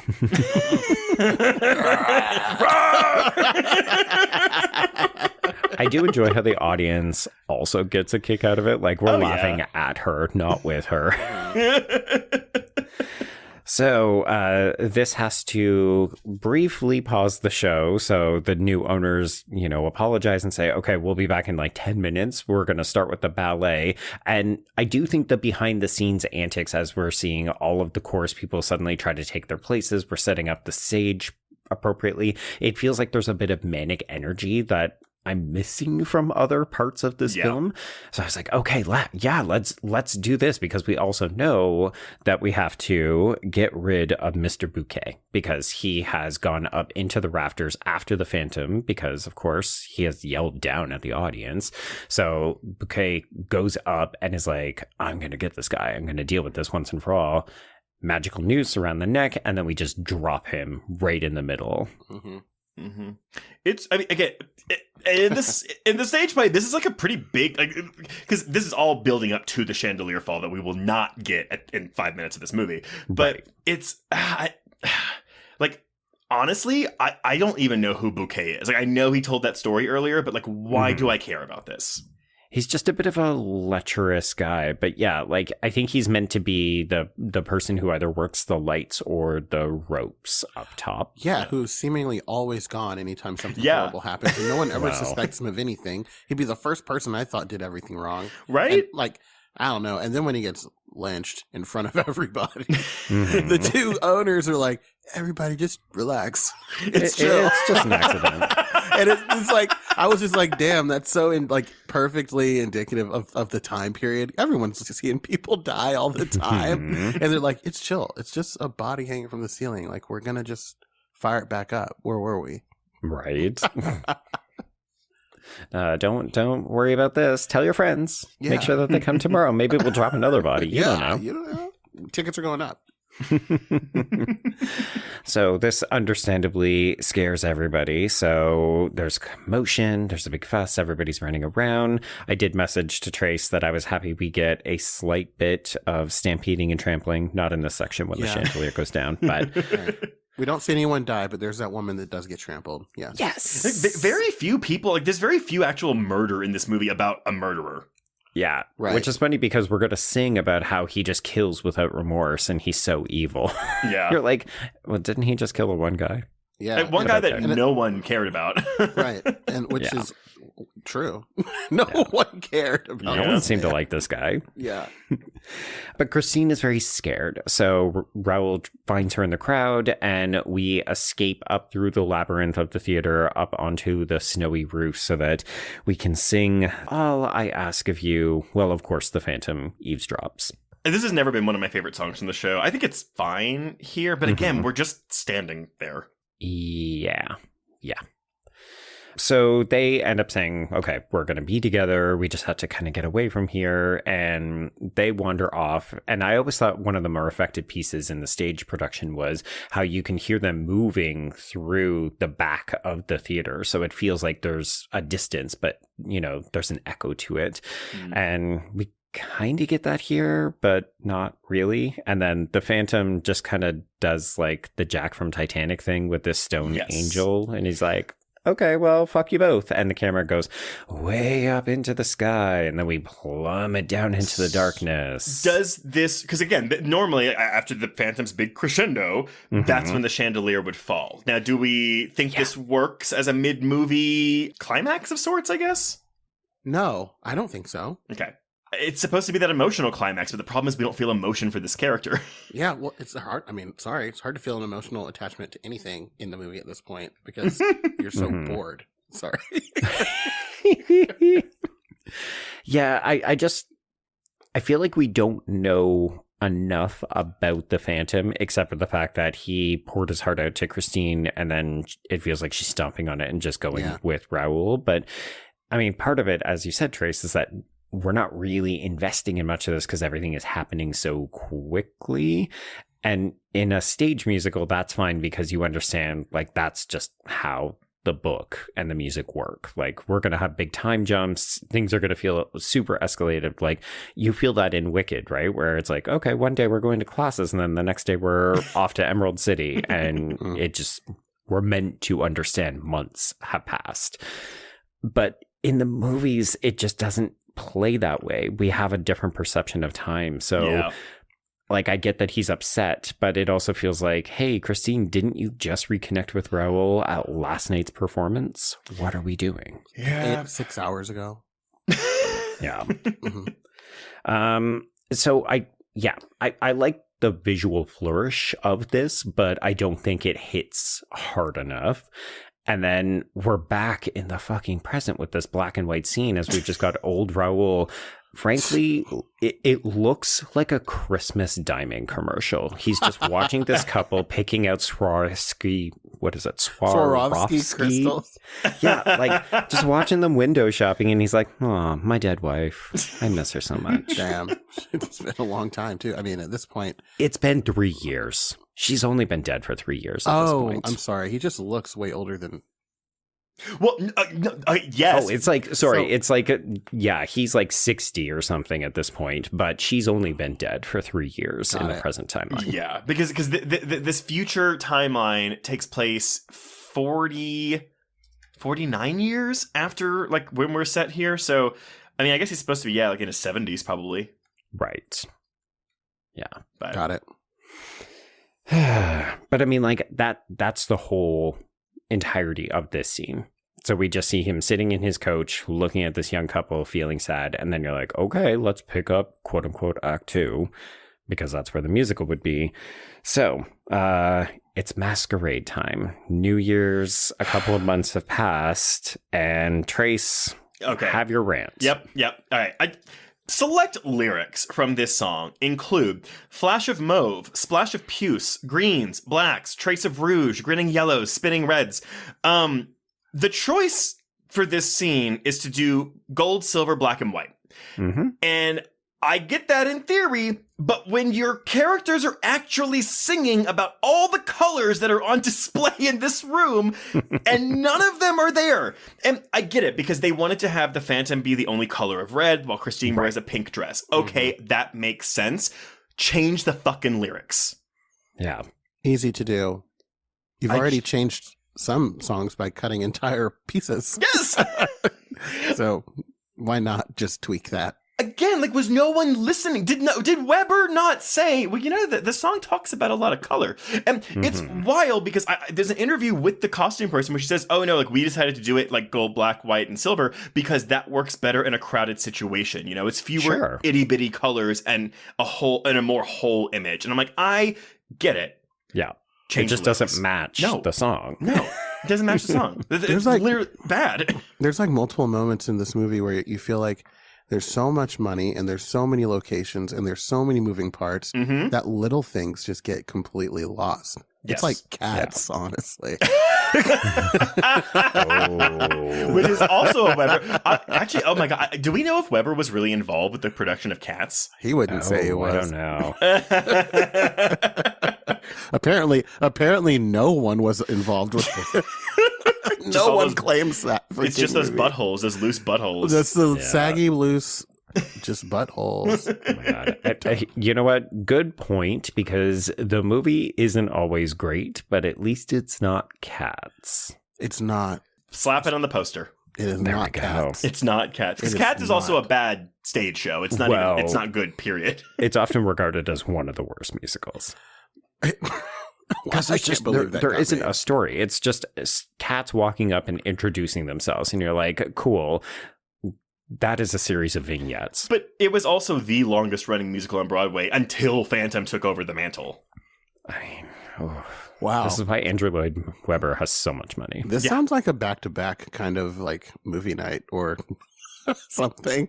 Take an edible and start with Phantom. Wait, Bartees, no. I think you start with Cats. I'm sorry. Fuck. Okay, but here's the thing though, because Cats, you'd be riding a high of like just fun mocking, and then you have this, which is which is going to take you down. True. There's nothing good enough happening in the first 80 minutes of this movie. Well, I'll do it. I'll do 2 double features. I'll try it both ways, and I'll report back and let y'all know. You're brave soldier. Know what I'll do? I'll do a single feature. I will take the edible. That's fair. That's full stop. Definitely. I will watch neither movie again. This is like you take an edible at 9 a.m. situation. Yeah, I can go to work with Phantom on in the background. Yeah, just throw that up on monitor number 2. Yeah. Okay, but let's talk about, because I do think that ultimately Masquerade is the best in terms of cinematography and choreography in the film. So if you can remove the color. Remove the color reference. I do like a little bit of the fanography on the stairs. I like that they like some of these backup dancers are hitting the marks. Like there's a hot gay in the front row on the right who is just like hitting those moves. Like, oh, my dance career is depending on this. Yeah. Yes. I mean, I thought that was one of the highlights of the movie. Because there's an intensity to this choreography that is lacking from most of the other numbers. And a sick entrance from the Phantom. Oh my God. Big slide. Like, really. He looks a bit like a matador, and I'm not unhappy. It's giving Zorro. Which, well, yes, absolutely. Oh my God, no, I just thought of Antonio again. Yes, it was very Antonio Banderas. So, because the only thing they really changed with his costume is, because he's supposed to be like the Mask of the Red Death from Edgar Allan Poe. Yes, So when he comes down the stage in the production, he's wearing a skull mask. But in this one, they just say, nope, black, sexy mask. But they make the mask kind of scully, right? Yeah. A little bit. They did their best. It's like he took his little wax stamper, but made a mask-sized version of it and made his own mask like that. I wonder if that's what he's spending that $254,000 a year. I was like, is this guy just wearing Balenciaga and Prada every day? I mean, it's like I have 7 very nice outfits. I grew up on paper mache, and now all of my masks are made of Swarovski crystals. I feel a little robbed that we don't see like his closet of masks, like the different masks that he uses. Right? Or just his closet, period. I'm like, right? This guy's gotta have, where's the money going? But then, I think you find out where the money's going at the end when the guy descends the staircase down into the lair. You're like, this is an architectural feat. He's been building the fucking like Hellraiser box, but like in the opera. Right. And nobody knows, apparently. No one in the government But knows. also, like, is he going in to get these suits tailored? Because it looks like he is. Well, I'd imagine he can tailor it himself. He's a genius. Oh, he's an architect. genius. He's a magician. He's a composer. We need to put a pin in that because I have so many questions. Like when we get to his backstory, and then I'm like, and he became this? I love where they're like, yeah, well, I don't know. Architect, designer. How do we go from feral child to, yes, jigsaw level architect, but also personal groomer, but also like it makes and then no sense. Magician. Yes. Yeah. In this scene alone, we're going to see him drop like a fucking, smoke bomb and disappear down a trap door? Yeah, slides down a fire fart and gets out of there. This is also another example, too, as we're singing all this shit, and then, like, Christine and Raoul are singing about their engagement. But I'm sorry, they were supposed to sing about their engagement, but they speak their lines about their engagement. Yeah. Why is it secret? Why? What have we to hide? Joe, I do have my notes, though. I said the camera swing and Dutch angle when the Phantom enters is cool. So, yes there we go. I do like that. Great entrance.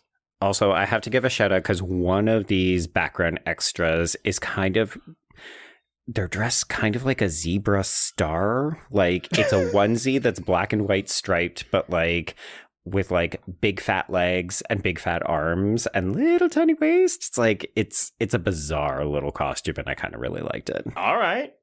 Yeah, go back and watch it, folks. I will. In my double feature with cats today. There we go. Kind of looks like actually the James Corden cat in Cats. A little bit. But nevertheless, the Phantom's big proposal to Christine outside of, I did an opera, like, do my opera. Your chains are still mine. You belong to me. Yeah. 3 gentlemen talking about the feminist messaging of this movie, but like, what the fuck is this? It's basically girl who gets groomed from a young age and then grows up, and it's like 2 men just want to fight over owning her, but like seriously owning her, because Raoul and Phantom both just want to control everything she does. Yeah. Not good. At least the Phantom's like explicit. Maybe that's why Raoul has like a smaller version in the stage play too, because maybe like all the stuff they added to his character in this one to make him more of a foe for the Phantom had the negative effect of making him just as bad as the Phantom. Yeah. Like, I think it's supposed to be a love triangle where, we're rooting for, who's she going to pick? And you're just like, girl, go solo. Yeah. In fact, you need to escape in the middle of the night.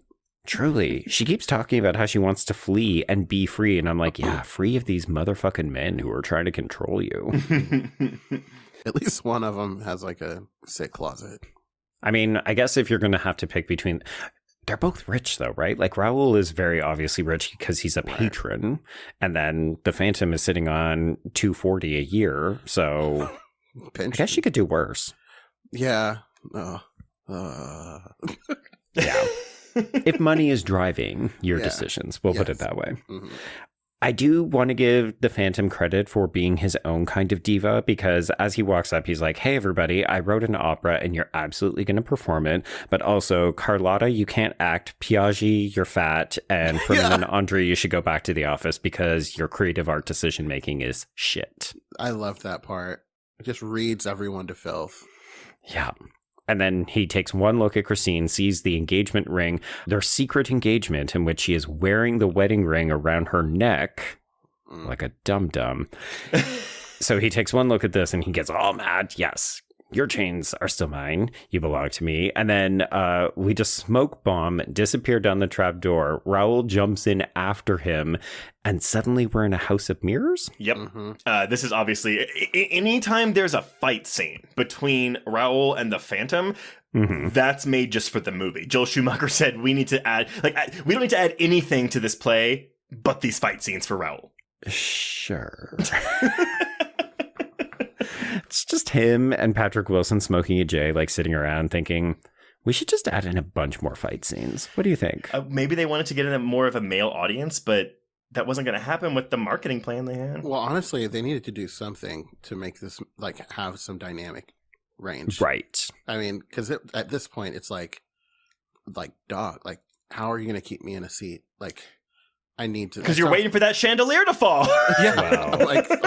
I'm like, when does everything burn down? Nothing has happened since the creep was lynched in the middle of the show.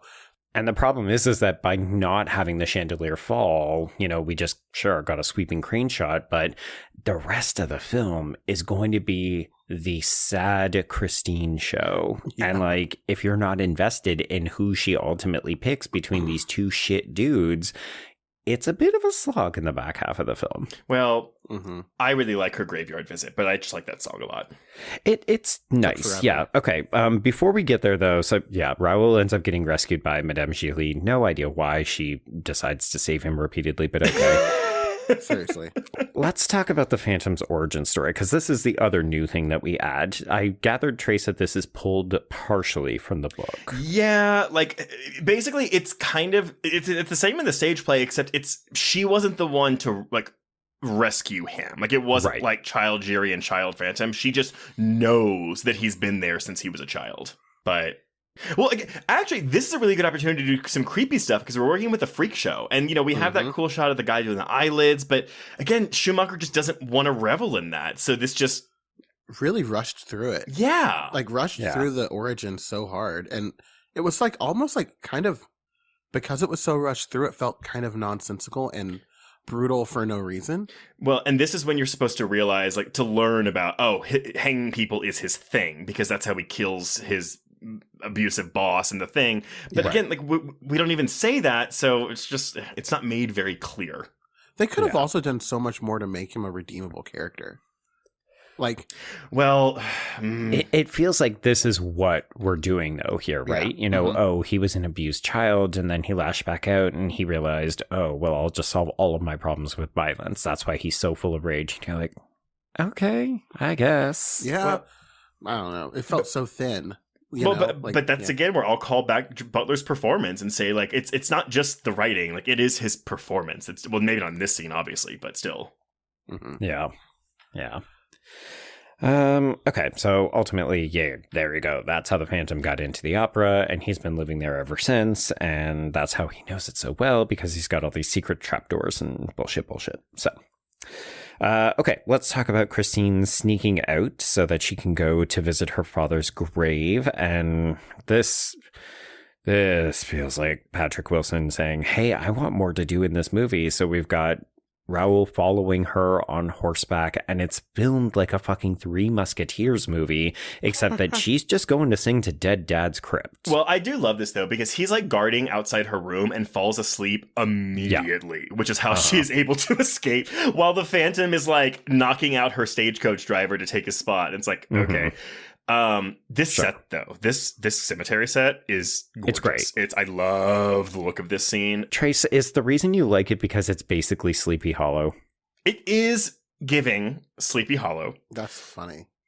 I just really, this is a song that I didn't like the first time the first couple times I heard the Phantom soundtrack, but this is gonna sound really funny. I was driving back from Mardi Gras one year, and I was maybe still a little high from some drugs that I taken the night before, and but this song came on, and I just started crying. Just I had such a good time at Mardi Gras, wishing I was somehow there again. It's the too many years fighting back tears. I can't do the notes, but why can't the past just die? Oh, my heart every time. So now every time I hear this song, I like cry a little bit. I don't know why. I just do. Well, because it's tied into nostalgia for you, which is arguably one of the reasons that people gravitate to the Phantom in the first place. Yeah, but nevertheless, the movie could have ended here because Raoul could have killed the Phantom. And Christine says, no, not like this. And I'm like what? What then?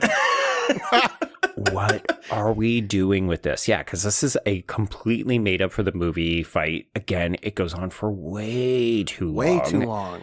This is bad stunt choreography. Like, the fighting is not good, and Joel Schumacher does not shoot it particularly well. Like, this is not thrilling or exciting. We're cutting a lot during this fight scene. Yeah, and then it ends with the Phantom losing, so our villain is defeated.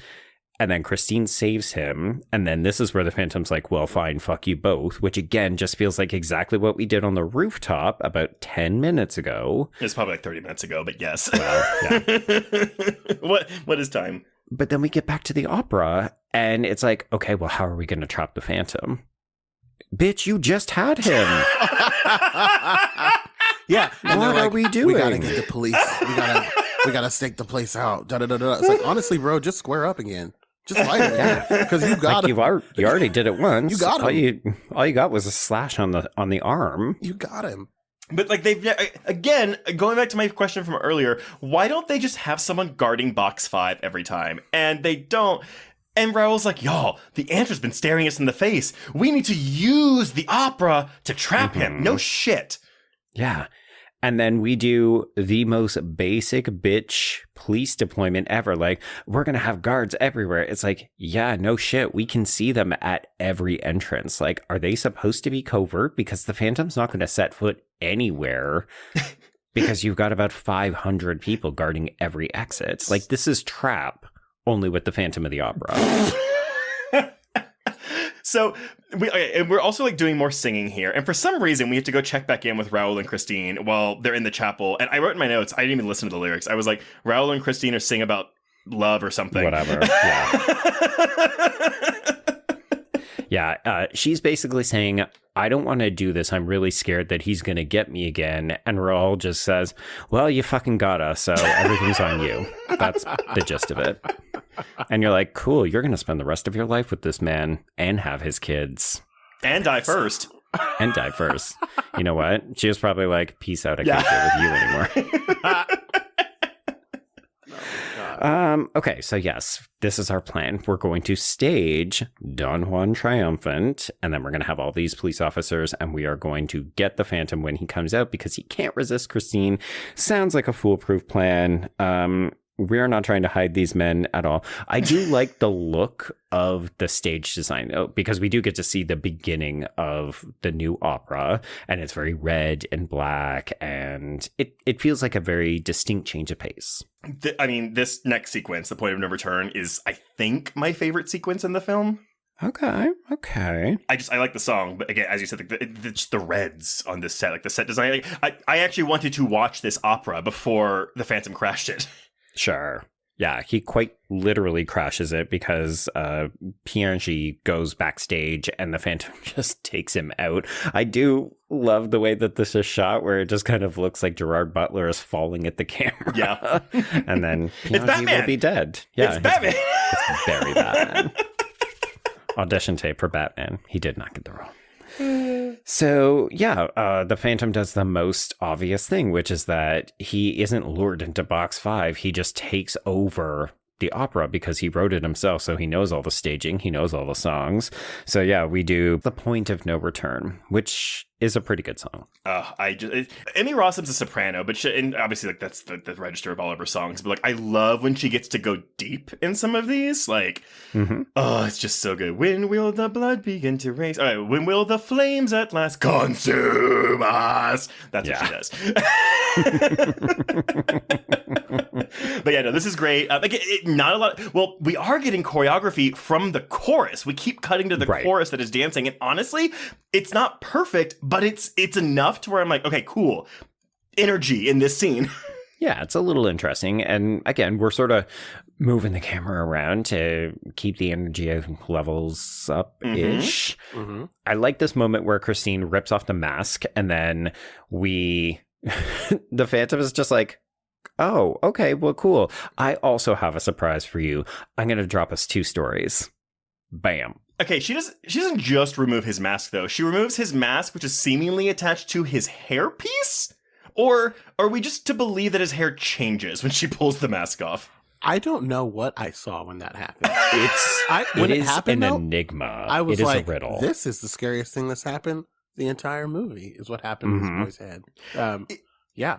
It's something, because honestly, this is a moment that I was looking forward to most, because when you see this on stage, she pulls the mask off of his face, but like, you're not up there with her looking at his face, so you don't get to see the great makeup. And also, with the Phantom on stage, like, he is constantly getting his makeup reapplied to him, including the prosthetics, because it melts off on stage. Of course. But this, again, just this underwhelming makeup job. This 6 hours in the makeup chair for this. And it's not that it looks bad, but it doesn't look... Actually, that's the problem. It doesn't look bad. It's underwhelming. And it's just... Yeah, considering the size of the mask, like, he probably could have just had something that covered the upper part of his cheek. And he would have been fine. Yeah. I think they even shrunk the mask for the movie. I think it's smaller than what he wears in the stage play, but I might be wrong. I think so. Don't quote me. But yeah, it isn't what you hope it could be, and it doesn't justify the level of pathos that you've been hearing him sing about. You're just kind of like, oh, that's it. Yes. But we get a chandelier fall.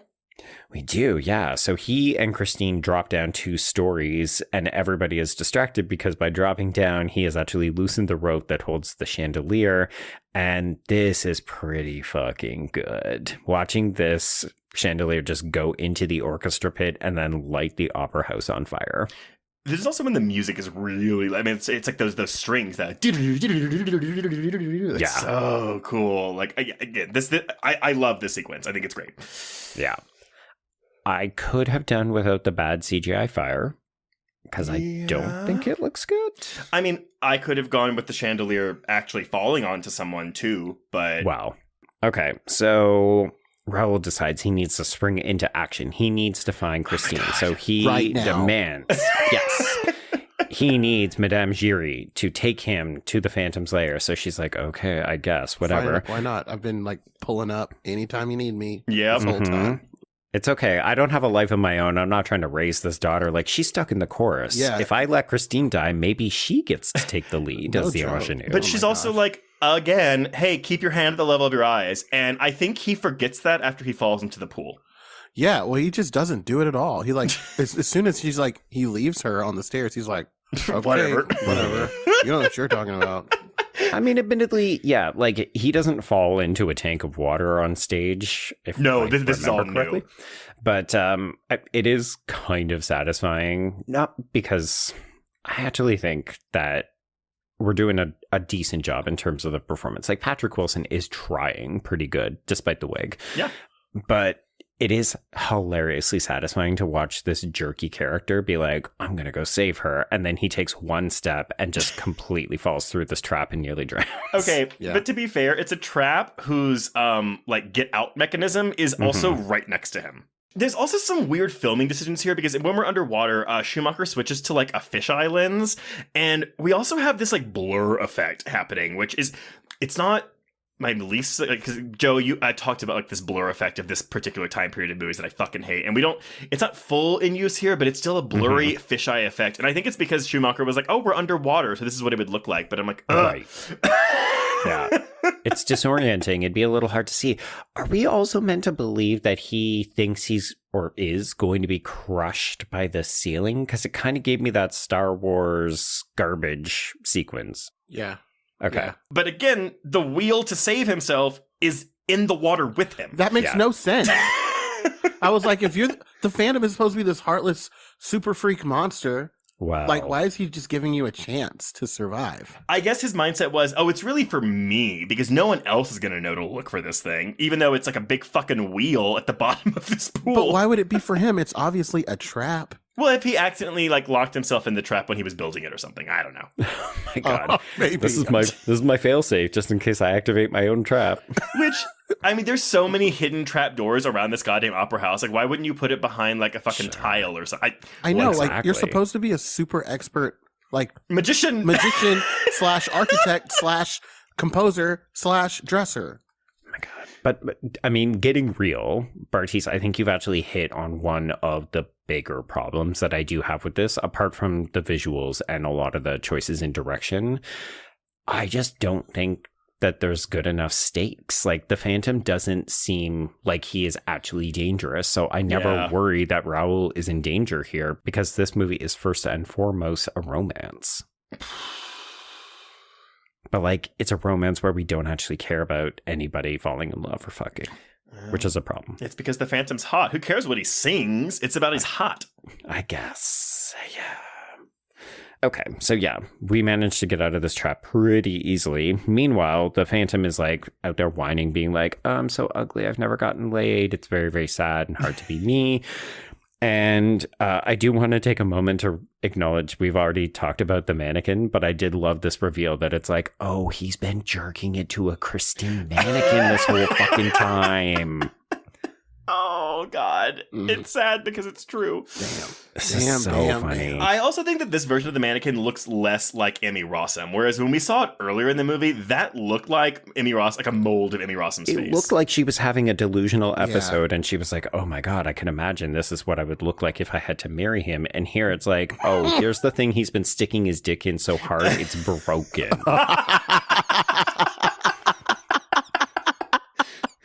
I'm sorry, it's so crude. I didn't mean to say that. You just ate him alive. Your comedy meter is on point tonight. I'm not gonna lie. You're way more interesting than the movie. Oh, I cleared that knee-high hurdle, did I? Whatever. It's still a 3.5-star movie for me. There we go. Yeah.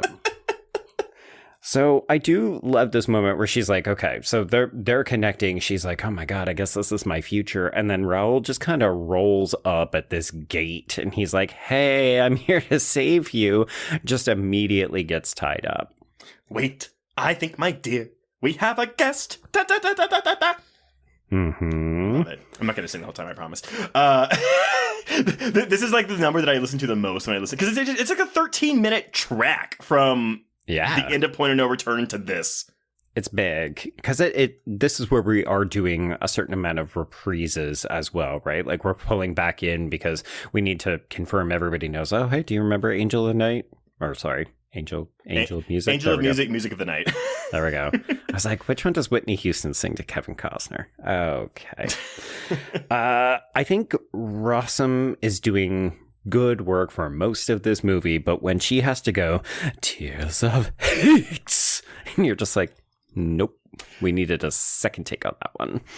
I don't mind it, mostly because I like seeing that side of Christine, but she could use a bit more of the feisty energy. Yeah. Well, that's the thing, is like, Christine is she has no agency in this movie whatsoever, and like, again, Rossum, try all you want, but like, it's baked into the role. Like, it's the character. Yeah. I did see a lot of people say, there's only so much you can do with the character of Christine because she is just stuck between these men. So she's doing a good job in terms of being like, oh, we like her and her singing is good, but also like, it's Christine. What can you do? If y'all have never seen it, I'm not recommending it because it's good. I'm recommending it because it's really bad, and I've never laughed this much in a musical. There is a stage sequel to The Phantom of the Opera. Oh, no. I did read that. It is called Love Never Dies, and it's set like decades in the future. Christine's older, and it's mostly set like a carnival, but it's like, she comes back, and it is. Just read the plot on Wikipedia. It is... none of the music is good. Like, there's not a single memorable song in it. But I dragged my husband to go because he doesn't even like Phantom of the Opera that much. And I was like, but I heard it's really bad, so we can laugh at it. Oh my God. It is bad. And it's also Andrew Lloyd Webber, I think. Yeah, it is. It is. 2010, by the way. This comes out in 2010. Wow. Anyway, okay, sorry. Finish the movie. Okay, yeah. Important to note, because it is a Joel Schumacher film, as the Phantom and, my God, he's so boring, I've forgotten his name. Raoul. As the Phantom and Raoul are grappling as we're tying him up and like strangling him with the magical noose, both of their puffy white shirts miraculously like start to loosen up the buttons to the point where it's like, oh, it's a lot of upper chest being revealed on these two men. So the size. Yeah. Okay. So Christine is like, fine, I will kiss you. I will agree to be with you if you will spare Raoul's life because he is my soulmate and I love him so much. But thankfully we have the mob arriving.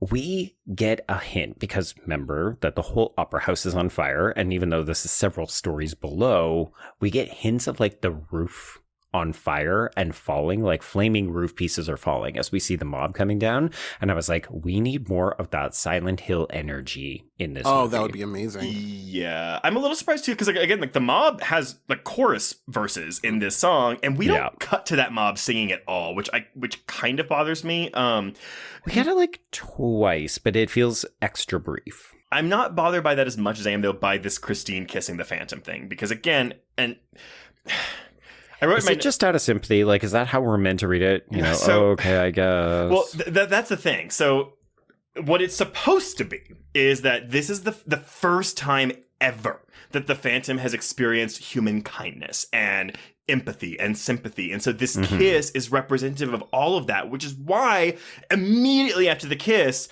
after, you know, some like sobbing, he says like, go, get out of here. Like, forget about me, whatever. But in the movie version, it's like, oh, I guess she has a magic kiss or something. Like, sure.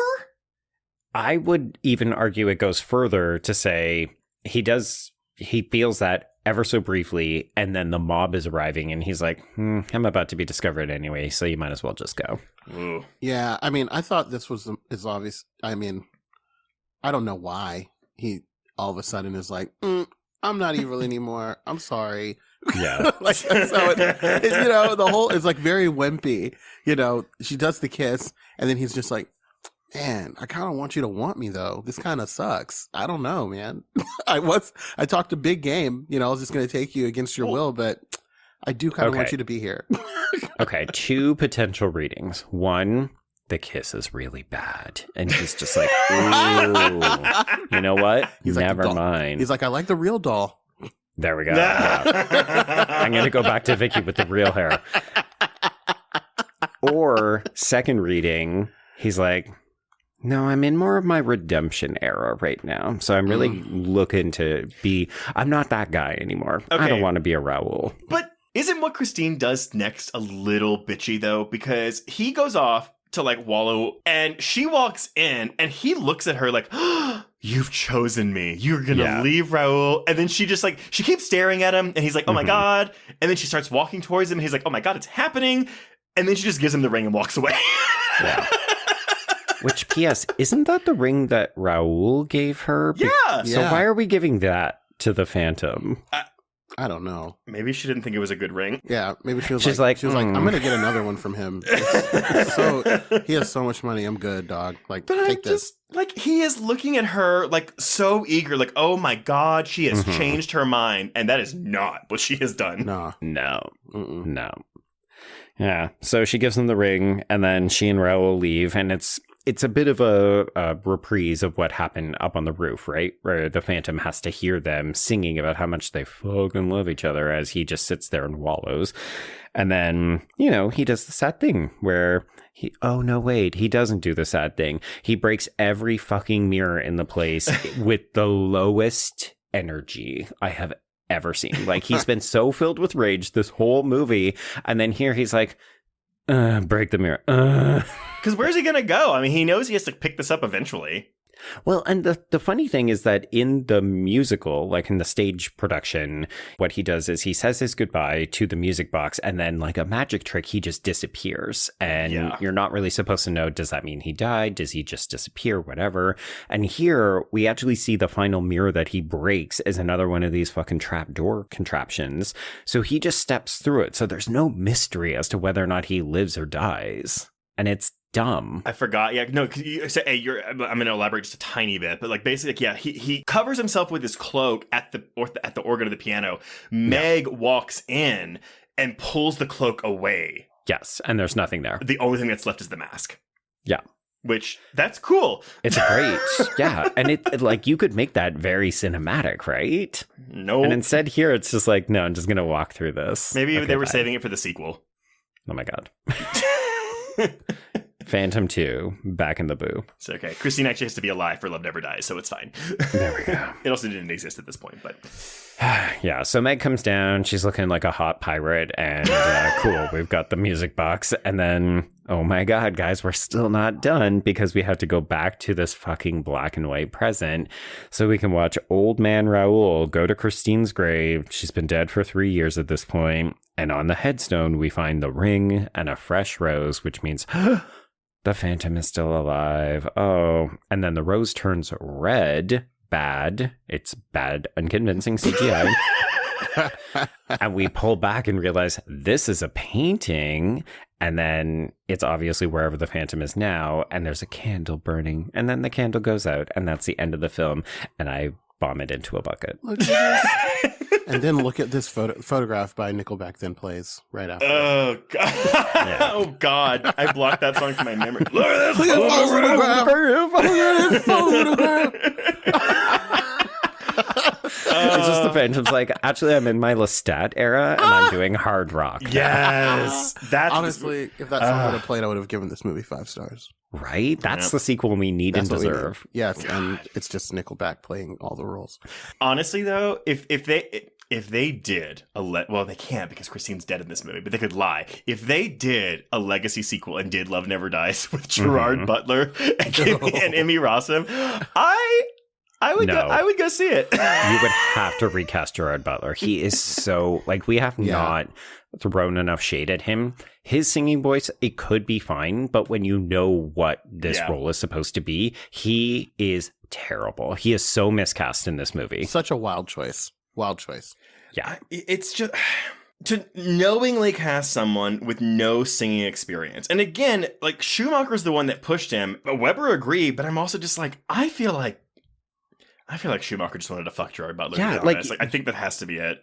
100%. You can't just cast people in movies because you want to fuck them, Bryan Singer.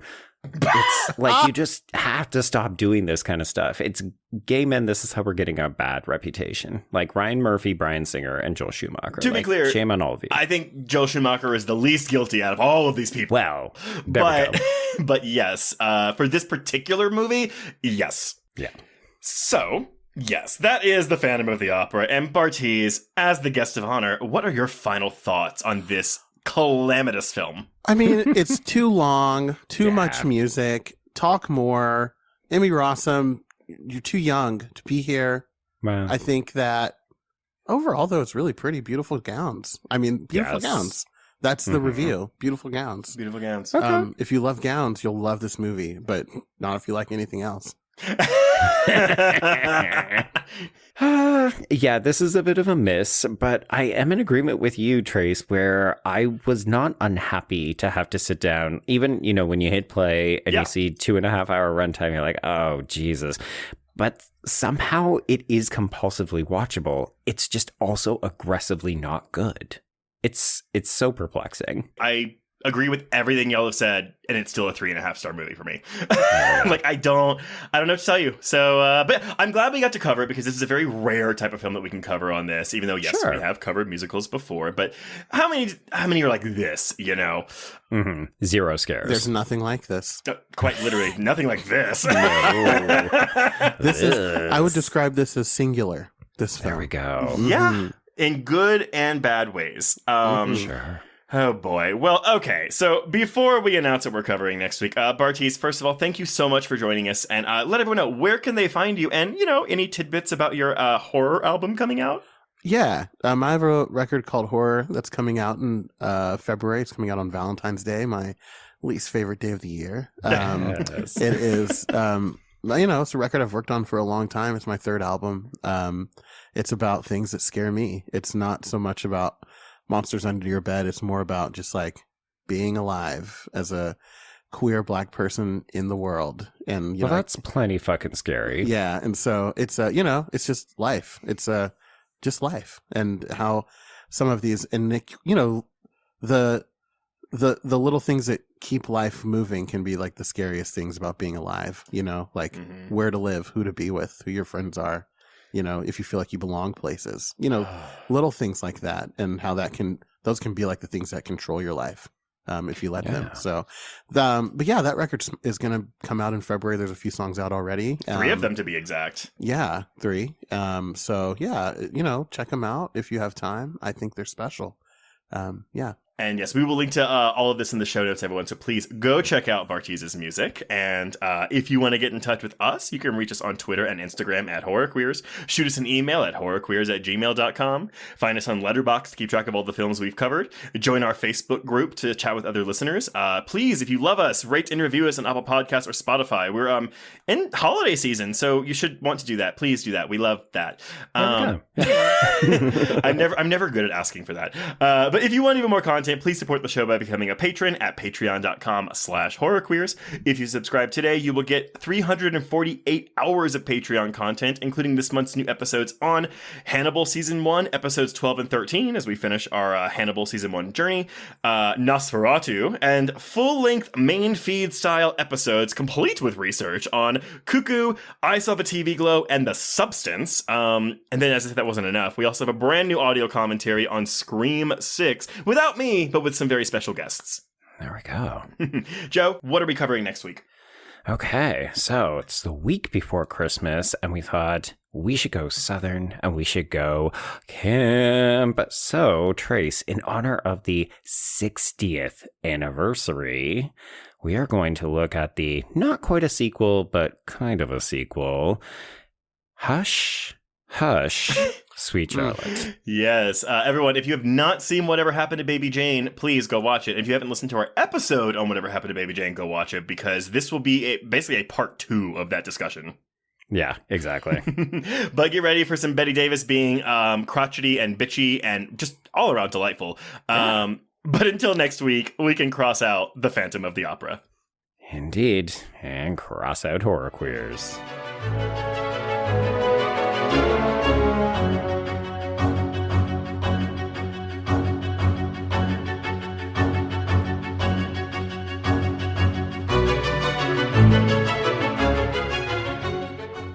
Come to me.